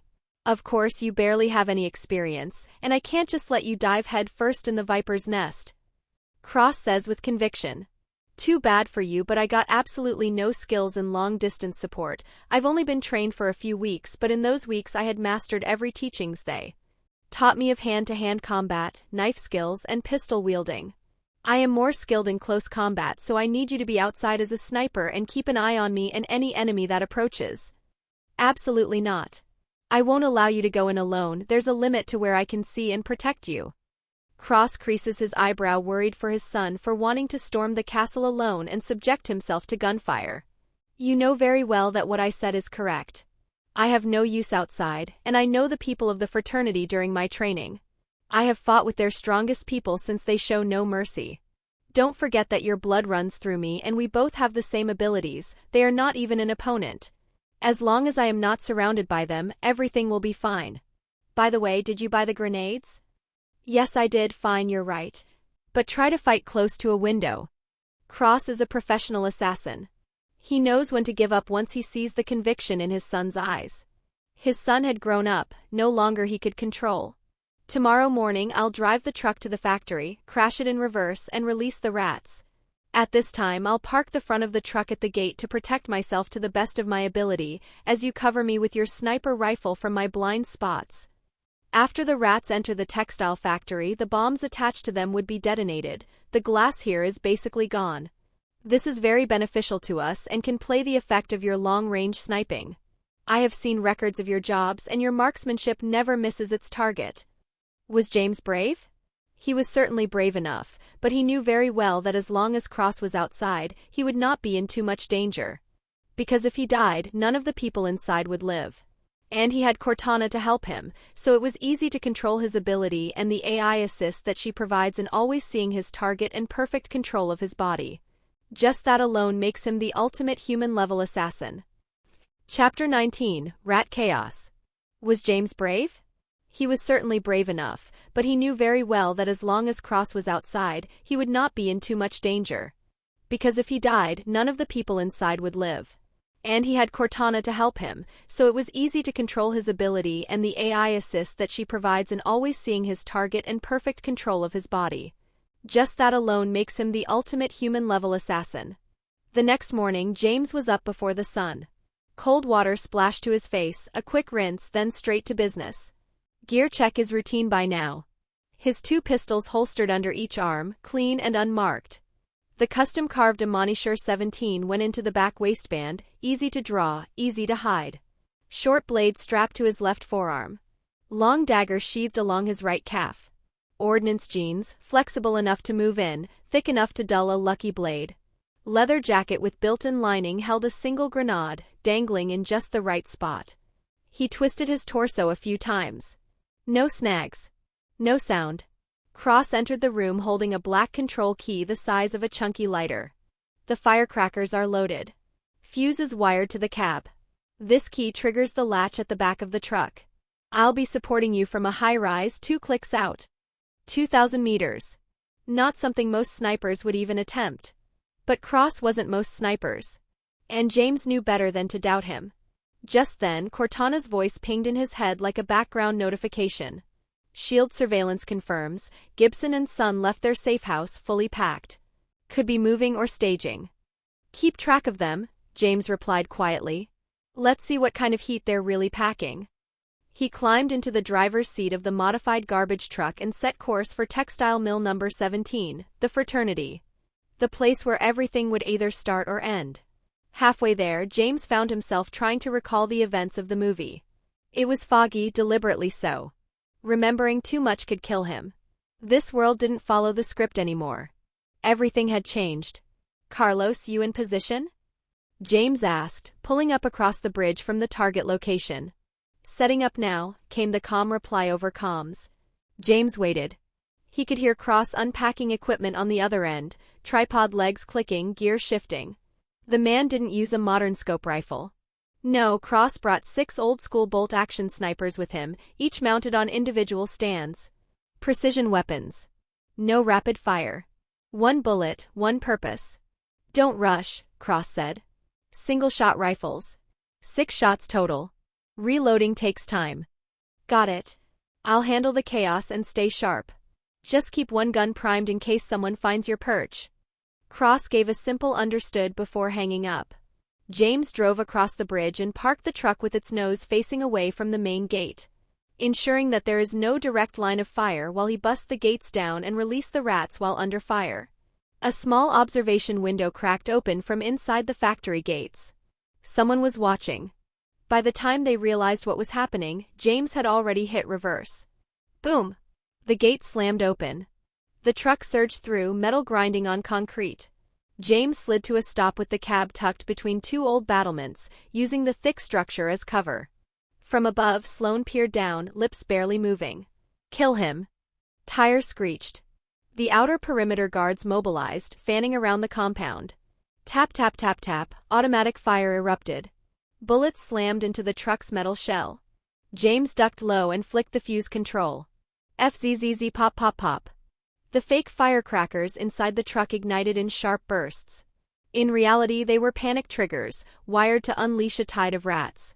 Lab-bred, GPS-tagged, and strapped with mini charges. They squealed in terror, bolting in every direction as the doors popped open. From Sloane's position, it looked bizarre, dozens of rats fleeing the truck like it carried the Black Plague. He narrowed his eyes. Beneath the driver's seat, James pulled open a hidden floor hatch, something he and Cross had rigged earlier. He dropped down and waited, pistol drawn, fingers steady on the grenade strap at his chest. Gunfire paused. Then chaos. Pop pop. Boom. The rats exploded in waves.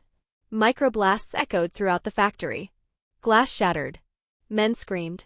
It wasn't lethal unless you're unlucky to be hit by shrapnel or be thrown down from a ledge, but it was painful. Legs torn up, hearing loss, panic spreading like wildfire. Carlos took his first shot. 1 outer guard dropped. No time to reload. He rotated to rifle 2. Another shot. Another man down. Back in the truck, James counted the explosions. No, not him. Cortana did. She tracked detonations through his eardrums, plotting entry paths and open flanks. Clear to move, she informs through a text box. With no hesitation, James burst from the hatch, pistols raised. His vision sharpened. Breathing slowed. His heartbeat, however, thundered in his ears. Bang! Bang! Bang! 8 shots, 8 bodies fell. He pivoted and rolled, flinging a bullet mid-motion toward a guard crouched behind a pillar. Inside the weaving workshop, shadows moved behind broken glass. James zeroed in, firing both pistols through the open front window. These weren't civilians. Every face was a trained killer. Empty mags clicked dry. He dropped to his knees, using momentum to slide beneath the window, already reloading as he moved. The assault had begun. Chapter 20, Violence Orchestra. Empty mags clicked dry. He dropped to his knees, using momentum to slide beneath the window, already reloading as he moved. The assault had begun. Click. Empty. The twin pistols hissed as James ejected the spent mags with a flick. One-handed reload, cartridges from his belt, slam, click, ready to rock. No wasted motion. Cortana's guidance, muscle memory, or maybe just video game instincts, either way he was back in the game. But before jumping into the blender of bullets, he fished a grenade out from the Swiss Army interior of his leather jacket. That thing had more pockets than a military backpack. Pull the pin and toss the grenade where the enemy was densest. Boom. KRRRSHHH. Smoke and screams filled the scene. He vaulted in, scanning like a predator. Even if his brain was running hot, Cortana wasn't. The corneal HUD lit up with blue pings. One at 6. Another at 9. 1 o'clock lining up a shot. James didn't stop. Bang. Bang. Twist. Bang. His body moved like a possessed metronome, dodging, ducking, head-shotting. He wasn't calculating trajectories, but he was moving like he'd played through this level before. 2 o'clock. Ambush. He dropped low, right as some chump popped up with an assault rifle and unleashed a barrage. James shifted as he leveled his M1911 and stitched 3 neat holes in his chest. The tempo changed. Panic set in. The smarter ones started ducking behind cover. A bad move since they lost sight of him. James switched styles. Arms loose, he swung his arms and fired in arcs, letting the bullets curve just enough around corners. Bunkers became coffins. Screams. Knees blown out. Heads pinged like punctured wooden plates. And then FWIP. A bullet whispered past his ear, silver white. Familiar pattern. His father. Carlos was in position, sniping from above. One less guy behind James now. Then. Thud. A door blew open to his right. The repairman. Still alive but limping and still very pissed. His revolver came up, but James was faster. Click. Out of bullets. He didn't flinch. Just hurled both empty pistols like a barroom brawler throwing chairs. Direct hit to the face. Nose probably shattered. The guy stumbled back. James was already there, grabbing his collar, yanking him forward like a meat shield. Left hand drew his backup pistol, the Immonisher 17, and pointed it on his forehead point blank. Bang. No hesitation. The repairman died without even firing a single bullet or landing a single hit. More footsteps came up. James propped the body up in front of him as he kept firing around it. Bang. Bang. Bang. He moved with purpose, advancing toward the door. When close enough, he tossed the corpse and kicked it hard. The body flew through the threshold like a bowling ball, knocking over 3 incoming attackers. James jumped. Mid-air mag swap. Landing? Not so smooth. He skidded forward, flat on his chest, but used the momentum to kick off a nearby corpse and spring right back up like it was all planned. He kept on firing. Enemy fire gradually died down. Suppression achieved. He ducked behind the doorway, reloaded, and tugged out another grenade. Pulled the pin and held it. 3, 2, 1. When the grenade was properly cooked, he tossed it underhand like a beer pong shot. Boom. Screams. One less room to clear. 2 o'clock. James didn't need more than that. Snap, turn, then fire. Guy dropped like a sack of potatoes. Everything has finally gone silent. In the meantime, he reloaded, checked his inventory. Still with 3 grenades for mags. Not ideal, but workable. He snagged an assault rifle off the floor. He'd need it. The next batch wasn't going to be entry-level grunts. He pulled out his communicator and asked for updates from Carlos. Cross, what's the second floor looking like? Carlos crackled in through the line. Cluttered. Looks like the good ones are up there. Everything before this was cannon fodder. Bang, you good? James asked. Yeah. Some junior with a death wish. I'll hold position for now. Try not to die. That's my job. James clicked off and checked the rifle. Low ammo. Finding a spare mag on a nearby body, he slammed it in. Now making his way upstairs for the next round. This was the butcher's zone. James crept through the dim hallway, entering what looked like a cafeteria that hadn't seen sunlight or bleach in months. Racks of meat dangled from hooks. Light barely filtered in. Butcher didn't use guns, which meant he'd be waiting with that cleaver he loved so much. Come on out, Butcher Mundo, James muttered. Let's see how sharp that thing really is. No response. James crouched low, rifle raised. Meat carcass blocking his view but not low enough to hide the legs. Just needed a glimpse to find his target. Cortana helped. 9 o'clock. Extra fatty meat on the floor. That wasn't there before. James open-fired. Da-da-da-da. Same spot. Kept shooting until it clicked dry. He tossed the rifle and drew his long dagger. He moved in slowly. Then his instinct kicked in. His ear twitched. He crouched just as a blade sliced through the air behind him. Butcher missed by inches. James couldn't see him, but he swept a leg behind him blindly. Thump. Contact with Butcher's tubby legs. Butcher stumbled down on the floor. James spun, reversed his grip, and drove the blade straight into the man's thigh. Not fatal, but painful and deadly enough to take him out of the dance. Tag. You're it.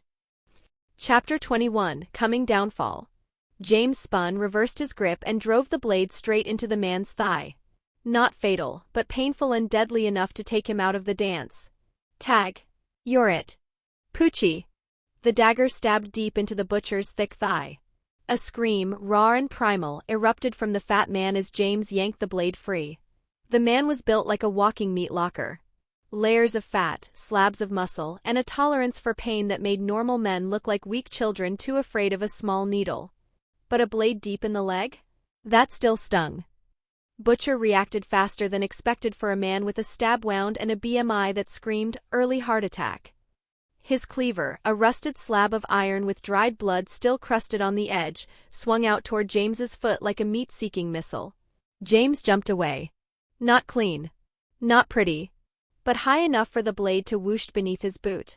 As he landed, he immediately went for his pistol. Bang. Bang. Bang. He emptied the whole magazine into the butcher, but the lunatic was still thrashing on the ground. Still alive. Still doing his best to block bullets with his steel honing rod in one hand and cleaver in the other whilst lying down. Sparks flew as bullets pinged off the metal deflected. The man wasn't just tanking shots, he was fighting like a cornered animal, swinging with the rage of a wounded boar. Ding ding ding. 3 more shots, 3 more deflections. James swore to the man's tenacity, dodging left and right, and re-aimed for the legs. You fat bastard. Stay down. The next 3 rounds tore into the butcher's shins and knees. That did it. He dropped the blade in agony and weakness, bellowing like a hog to the slaughter. James lunged forward, reloading mid-movement, slapped a fresh mag in with a satisfying click, and leveled the pistol at Butcher's skull. Bullets beat knives, he muttered. Bang. The shot echoed in the cold room, the butcher collapsed dead. Not slowly. Not dramatically. Just done. A slab of meat hanging from the hooks fell hitting the tile, as everything goes quiet for the next scene to arrive. James exhaled. His breath misting in the cold air. The butcher's slaughterhouse wasn't just metaphorical, it was literally freezing.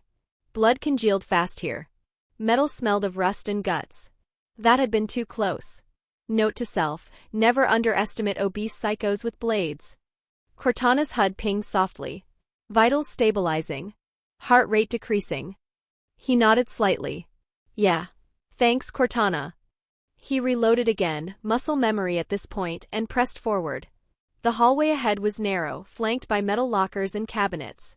Dust danced in the light beams filtering through barred windows.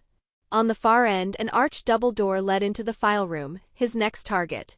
Carlos wouldn't be able to give cover here. Too many corners. Too many blind spots. But James didn't plan to die here, not after getting this far. He moved through the hall, quiet but confident. When he reached the door, he paused. No movement is heard, but something felt staged. Like walking into a trap. He stepped forward, boot clicking on the floor, then froze 2 steps shy of the threshold. "Sloane," he called out. His voice was low, steady. "No fear. Not anymore. You want to talk? Come out. I'm not stepping in. Rats just hide in the dark afraid of sunlight." Footsteps echoed, calm and measured. Sloane emerged from the shadows on the far end, sitting calmly in a chair like he was having a casual meet and chat, instead of being hunted by a pissed-off assassin. "I don't know why you betrayed us or your father," Sloane said evenly. "Did Cross give you something? Promise you power? Vengeance?" James didn't blink. "Don't be stupid. I knew the person who died on the rooftop wasn't my father. You think after 20 years of being watched like a hawk, I wouldn't notice if the eyes on me disappeared? Don't forget I feel people. That was never Cross. He's been with me all along." Sloane's eyes narrowed. James stepped closer and tossed something through the door, a crumpled cloth, blood-stained and worn. No one looked at it. They didn't have to. Because several figures were already stepping out from behind cover. Weapons raised. Fox among them. Sloane stayed smug. "You want proof?" he said, pulling out a folder like this was some courtroom drama. He handed a sheet to the gunsmith. "Your name," Sloane said. Another to Fox. "And yours." He moved in a slow circle, passing papers to each assassin as if James didn't have a loaded pistol pointed at his chest. "If you think I'm breaking the rules," Sloane said, "you can go ahead. Put the gun in your mouth. Pull the trigger. See if fate cares." James didn't flinch. "You twisted the loom," he said. "You went against fate first. Everyone else just followed orders. If anyone's name deserves to be on the cloth, it's yours." "So what?" Sloane spat. "We have power. We can shape the world. Strength is justice." James shook his head. "Yes, it's a world where the strong prey on the weak. That's why you were afraid of my father, so you asked me to come here. Similarly, I know the rules of this world, so I chose to come here to be trained and ready. Then why don't you join us? If you join us, we will be even stronger. Because you don't understand that the world is changing. Look at how shabby this place is. Everything is so old. The fraternity is already decaying. Otherwise, there wouldn't be guys like you. The mission of the Loom of Fate has been completed. The world needs a new order, so I'm here. Sloane, you don't have a chance. Haha, there are so many guns pointed at you. You are surrounded, what can you do? Are you sure?" Wesley smiled as his heart began to beat faster. He held the gun a little tighter in his hand again, as his eyes scanned the targets in front of him. Now there were 3 people who could attack him, and the rest were cross-aimed on both sides. He could hear their heartbeats. He tensed. Guns were pointed. The room was a powder keg. One spark and everything would go to hell. Sloane made the first move. "Time to choose, everyone. Kill yourselves or kill him."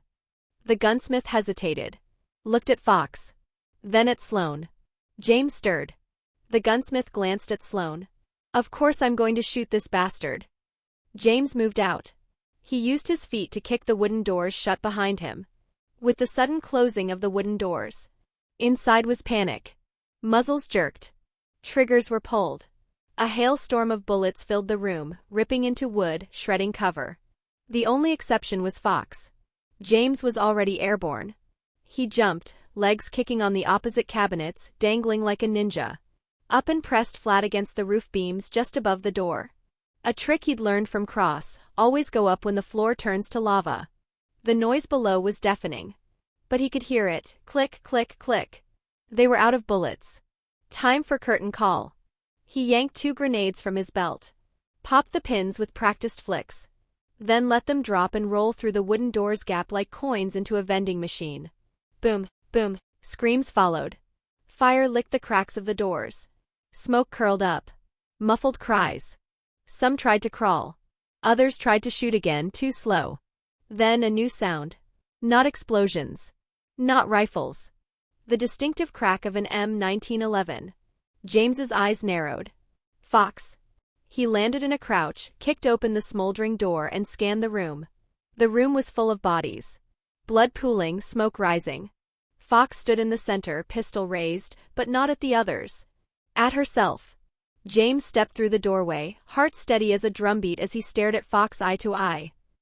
Chapter 22 Retirement Plan. The room was full of bodies. Blood pooling, smoke rising. Fox stood in the center, pistol raised, but not at the others. At herself. James stepped through the doorway, heart steady as a drumbeat as he stared at Fox eye to eye. The gun trembled slightly in James's hand as he stared at Fox, standing across from him like some bittersweet rom-com. The smoke from their last firefight still hung in the air. Blood stained her shoulder, but she didn't seem to care. "You don't have to kill yourself," James said, eyes narrowed, gun in hand. "There is another way." Fox gave him that wry smile, the one that usually came with a bullet between someone's eyes. "I told you my story, remember? I was born in blood. Raised in doctrine. The loom of fate was my Bible." James took a slow step forward. "And now it's over. I broke it. Sloane lied to everyone. You don't have to die for a lie. But I haven't changed." Her voice softened, her smile faltering. "You're evolving, Wesley. I'm static. A relic. I'd only slow you down." "You could change," he insisted. "We could figure it out together." She shook her head, raising her gun to her own chest. "I'm sorry I can't be with you." "Don't." Bang. The sound echoed through the empty hall like a hammer to the heart. James didn't flinch. He just stood there, letting the silence press down on him like a lead blanket. He knelt beside her and gently closed her eyes. Her blood was still warm on the floor. "Was Fox a name or a nickname?" he whispered, brushing a strand of blonde hair from her cheek. He didn't expect an answer. He stood up, grabbed her M1911 from the ground and turned to leave. The inner chamber of the fraternity was chaos. Spindles snapped, strings scattered around, the sacred loom of fate reduced to expensive trash. But Sloane was nowhere in sight. James kept walking. There was no rush now. Just inevitability. Outside, he found Sloane slumped against a wall, gripping a Mauser pistol in shaky hands. His legs were bent immovable as he sat on the ground. James, raising his gun, fired a shot to Sloane, sending the Mauser clattering to the floor. Blood sprayed from Sloane's ruined hand. "Sloane, did you forget about Cross? Do you think the people on the periphery could kill him?" Wesley said as he walked to Sloane's closer. Sloane's eyes were wide, darting. "Wait, Wesley. We can talk. Listen, I have money. I can give you all of it. You don't have to worry about anything anymore in your life. James didn't blink. Just allowing Sloane to rumble off, begging to be spared. Sloane tried to shift, winced, then cried out. "You don't know what you're doing. There's a bigger world out there, Hydra the Loom." James leveled the M1911 he got from Fox. "And you're not part of it anymore." 2 more shots. Sloane screamed as both arms snapped under the force of the .45 rounds.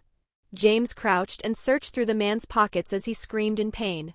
A phone was the only thing he found Sloane was carrying. With no other choice, he pressed a finger on the charger socket for Cortana. A blue HUD flickered across his vision as Cortana's gave a prompt. "Password retrieved. Bank account located. Hidden safe requires a physical key." James made a more thorough search of the suit, found a hidden pocket, and pulled out a small, old-fashioned key. "Found it."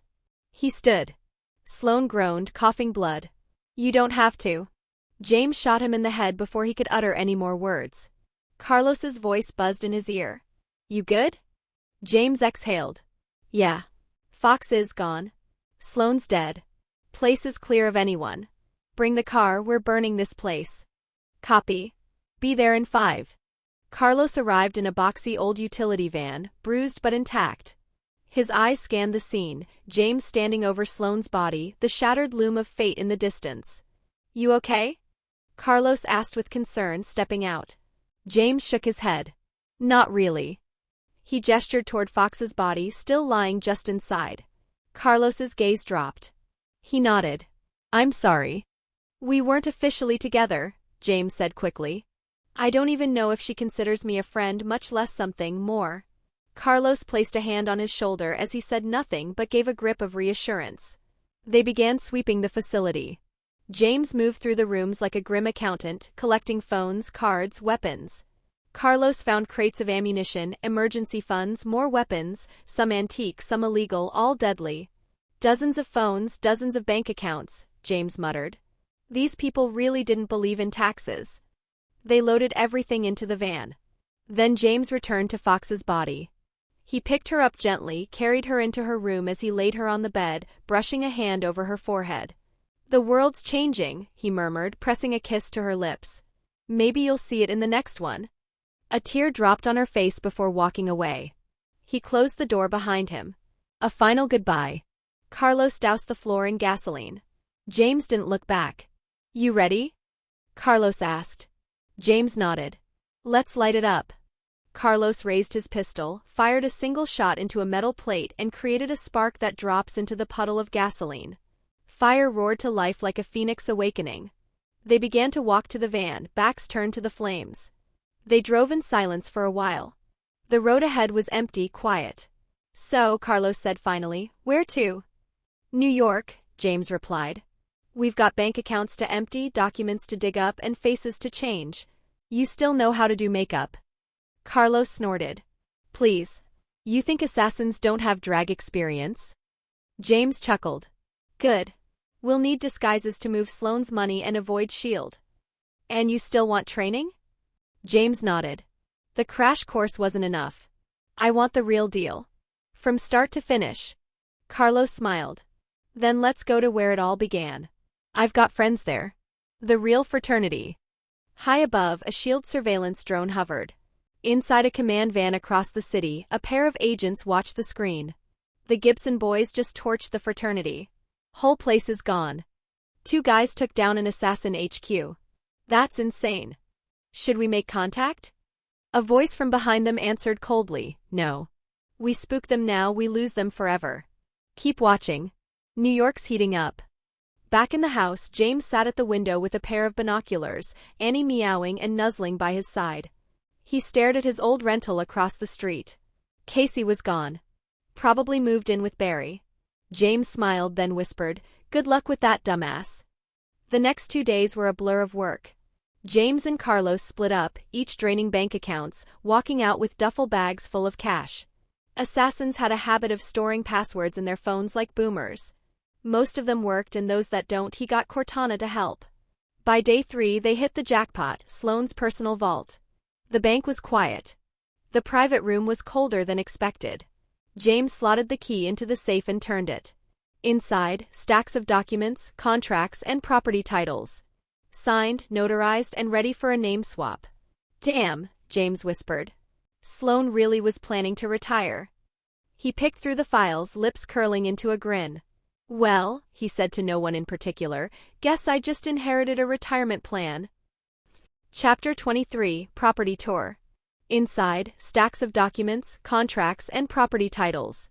Signed, notarized, and ready for a name swap. "Damn," James whispered. Sloane really was planning to retire. He picked through the files, lips curling into a grin. "Well," he said to no one in particular, "guess I just inherited a retirement plan."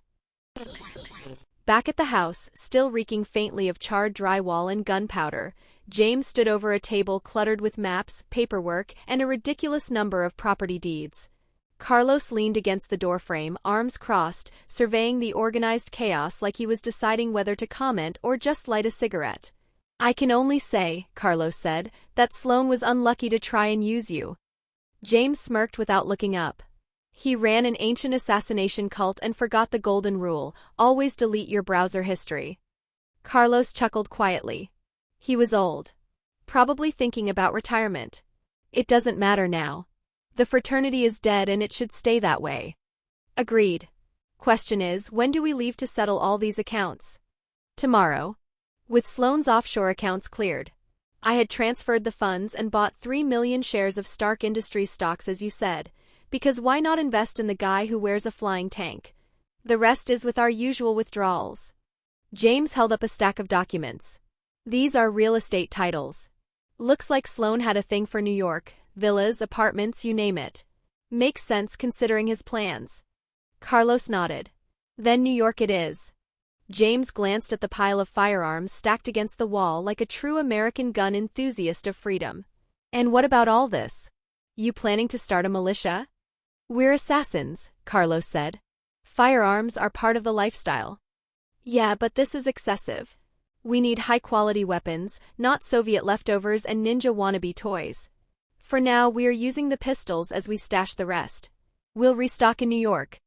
I'm bringing my sniper rifles, Carlos said in that not-up-for-debate tone fathers use when talking about cars, tools, or in this case, long-range death barrels. You've seen what they can do in my hands. Fine. But only because your kill shots are art. James pointed at the old Chevrolet Camaro SS parked nearby. I'll load the gear. You finish packing. The car was dusty, slightly scorched, and had a bullet hole in the rear panel, but it still purred when James turned the key. He drove it to a car wash, gave it a rinse, then returned to the safe house and loaded Carlos's 6 sniper rifles under the back seat. Luggage went in the trunk, pistols holstered and sunglasses on. By dawn they were rolling east, radio on, windows down, with nothing but open highway and classic rock like Life is a Highway between them and New York. The trip took 2 weeks. That's right. 2 weeks. Because apparently taking a plane was too normal, and James still harbored a romantic notion about cross-country bonding and seeing America. By the time they hit Manhattan, the car smelled like sweat, old fries, and a well-oiled gun. They checked into a mid-range hotel near Central Park. It ain't fancy but it's clean. Ensuring the rooms weren't used by people looking for just a one-night fling in secret. James collapsed onto one of the beds without a care. The next morning, he regretted every decision he made on this road trip. Carlos was already awake, freshly shaved, flipping channels like he hadn't just spent 14 days surviving on rest stops and trucker food. We should have flown, James muttered, staring at the ceiling. Carlos didn't even look up. You said road trip when we're going to New York. I was hallucinating from adrenaline and grief, just talking to myself that a relaxing road trip would have been a great idea to get my mind off things. James just slapped a hand on his eyes as he grumbled how he regrets it so much. As they ordered room service, they scarfed down eggs and coffee before hitting the road again, this time into downtown, headed toward the law firm Sloan had used to manage his real estate. The building sat right next to the New York Supreme Court, which James took either as a good omen or a sick joke. He wasn't sure, but he can't help but give himself a snicker. Inside, the air smelled like ink and paper. James walked up to the front desk and gave the receptionist a friendly greet. Morning. I'm here about some property transfers. These were handled through your firm a few years ago. He handed over the paperwork. The receptionist's eyes scanned the documents before widening from the contents. Please wait a moment. 10 minutes later, a well-dressed middle-aged man emerged from the hallway like he'd just stepped out of a GQ ad for divorce attorneys. Pleasure to meet you, I'm Philip, he said, while extending a hand. Were you the one who handled this business with us before? Ain't me. The previous owner. Sloan. Philip's eyes flicked over James and Carlos, both in worn jeans, leather jackets, and road dust. Not giving any judgment. If anything, he looked excited. Probably thinking about the commissions. This way, gentlemen. They followed him into a small conference room where a junior assistant brought 3 cups of coffee, one of which James didn't trust at all. Philip took a look at the stack of deeds before nodding approvingly. All in order. 4 properties in total. Would you like to begin the transfer today? James shook his head. Not yet. I want to see them first. If they're decent, we'll keep 1 or 2. If not, we sell or maybe rent it out. Understood. Philip stood. Shall we start the tour? We will prepare your escort that drives around our important clients. No need, we've got our car, James said. But you're welcome to lead. The Camaro looked like it had been pulled from a Mad Max set. Covered in grime, bug guts, and road rash, it trailed behind Philip's spotless Mercedes like a rebellious teenager following their rich uncle to brunch. Carlos glanced over. Are we really going to sell a few? Depends on the condition, James replied. We only need 1 place to live in. No point hoarding empty real estate unless we're becoming slumlords. Carlos shrugged. Your call. On the first property, Hell's Kitchen, high-rise apartment. Brick exterior. Rooftop patio. A direct view of the Stark Tower, still glittering like a billionaire's middle finger and magnet for future troubles. What's the value of the place? James asked. Currently estimated at over $30 million, Philip said. Proximity to Stark Industries drives demand for the people to come here. James frowned as he murmured to himself. Yeah, and proximity to alien wormholes, robot uprisings, and Hulk-related renovations. Philip's ears twitched from the few words he caught but didn't comment as to keep professionality. He turned to Philip. Sell it. Of course, sir. For every million above 30 that the property gets sold, a commission bonus of 50 grand will be given. Philip nearly dropped his tablet. Thank you very much for your generosity. I will ensure there will be no problems. There are many people who would want to buy this place. I will gather some big buyers for the auction of the place. Chapter 24, Settling Down. For every million above 30 that the property gets sold, a commission bonus of 50 grand will be given. Philip nearly dropped his tablet. Thank you very much for your generosity. I will ensure there will be no problems. There are many people who would want to buy this place. I will gather some big buyers for the auction of the place. The elevator dinged as they reached the 20th floor of yet another high-rise. Philip, still buttoned up and overly enthusiastic, led the way like a real estate tour guide on commission steroids. Here is the second unit, he announced, arms wide like he was selling a dream. Waterfront view near East River Park. Minimalist with a clean decor. Just over 100 square meters. A bit snug, but it is quite popular with bachelors. James stepped inside first. The air was crisp and the place was spotless. One bedroom, open living area, kitchen with quartz counters, floor-to-ceiling windows that show off the East River. On paper? Great. In practice? Carlos grunted. Too exposed. James nodded. Yeah. Feels like living in a glass house, everything is seen with nothing to hide. Philip blinked. Well, I assure you the windows are reinforced and quite soundproof. It's not about the sound, Phil. It's about getting scoped from 3 neighboring rooftops and 1 commercial drone. Philip coughed into his hand, suddenly unsure if that was a joke. Rent it, James said. It'll make a nice home for some media influencers trying to look rich and all that. Noted. Philip scribbled something gleefully into his tablet. Another commission he could take, even if it was smaller than he'd hoped. The third property was better.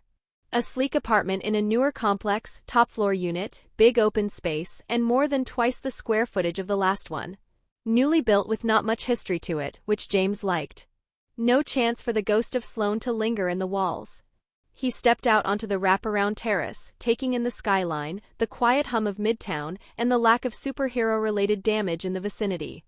Carlos looked around impressed. At least this place was built this century with no previous tenants. No deadbolt rust. No bloodstains. No fireplace that hides a shotgun, James added. Philip cleared his throat. This one wasn't heavily invested in, but the market value has increased significantly. It could be flipped, but many clients have opted to keep units here long-term. We'll keep it as a base, James cut in. Backup plan. Carlos agreed with a curt nod. It's defensible. Which, in assassin term, meant the exits were clear, the sight lines were good, and the neighbors wouldn't ask questions if you carried a duffel bag at 2 a.m. Philip smiled, hopeful. If everything is all good, let us head for the last one. Lead the way, James said, already preparing himself for disappointment. It was always the last one that could either give a dramatic finale or a grand prize. The drive was short. They crossed toward the east side, near the UN headquarters. With a call connecting them together as Philip drove in front of them leading the way, they talked as they went, though James had tuned out halfway through his explanation of post-war zoning codes. The final property is a villa, Philip announced. Built shortly after World War II. It may be slightly aged, but it hasn't lost its beauty to the modern age in any way. Classic structures, the original post-war designs, and the substantial land value it holds. James raised an eyebrow.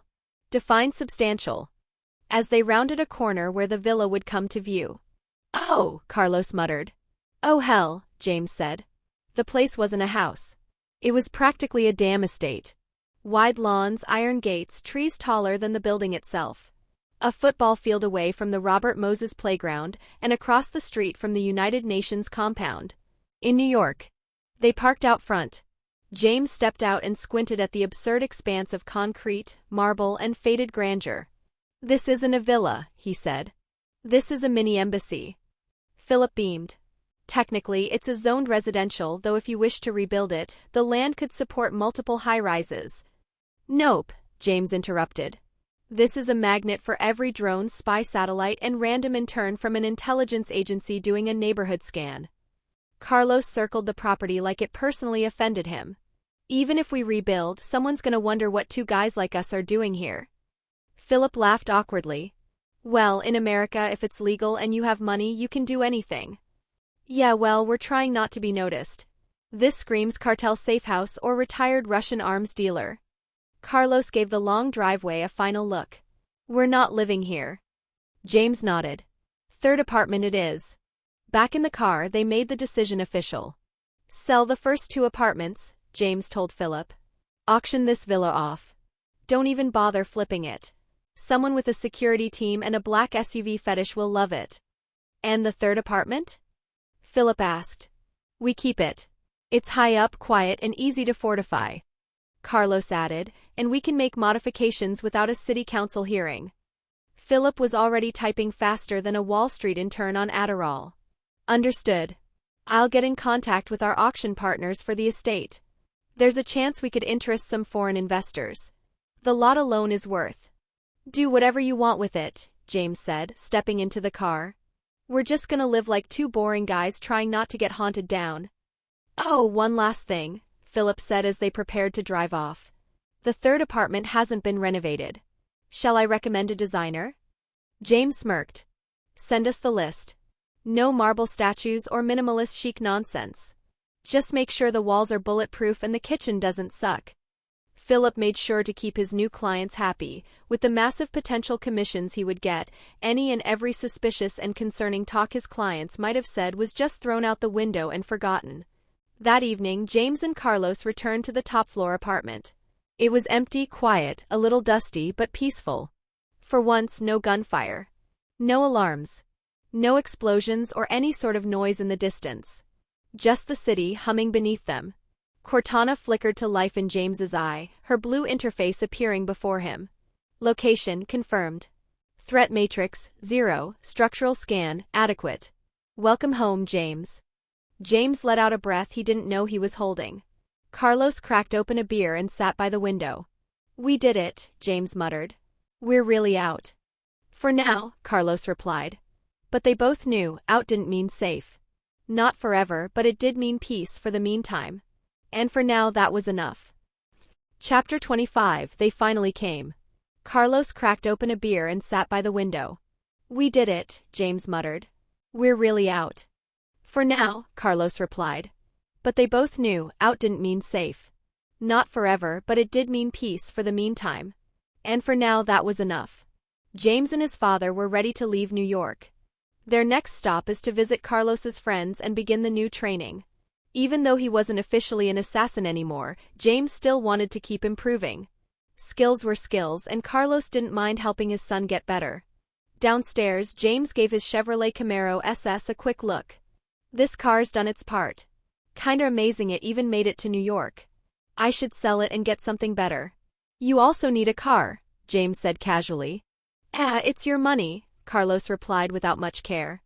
They were about to get in when 2 black Chevrolet Suburbans boxed them in, front and back. James and Carlos didn't panic. Instead, they watched calmly as several men in suits stepped out. They didn't approach, but loosely surrounded them. Relax, I just want to talk, said a guy with receding hairline as he walked up. James knew him right away, Phil Coulson, senior agent from S.H.I.E.L.D. He tried to remember his exact rank. Phil Coulson, level 7 agent, former member of the Secret Avengers and the U.S. Rangers, secretly have Alpha and Omega level clearance, prompted Cortana for him to remember. It's not us who are nervous. Looks like you're the nervous ones. Since you came looking for us, you should know what we can do.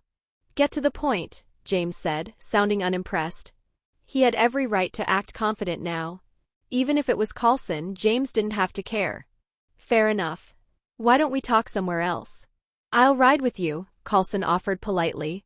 He came off more like a friendly neighbor than an agent. Sure. It's lunch anyway. I'll buy. James opened the driver's door and got in. His Beretta 92F and M1911 pistols were comfortably holstered as usual. Carlos slid into the back seat after pushing the passenger seat forward. Coulson sat up front and pressed his earpiece. You can leave now, he ordered. The Suburbans drove off. James started the Camaro and pulled onto the road. So, have you been watching us or the fraternity? James asked while driving. Yes, Coulson admitted. Using electronic surveillance? James pressed.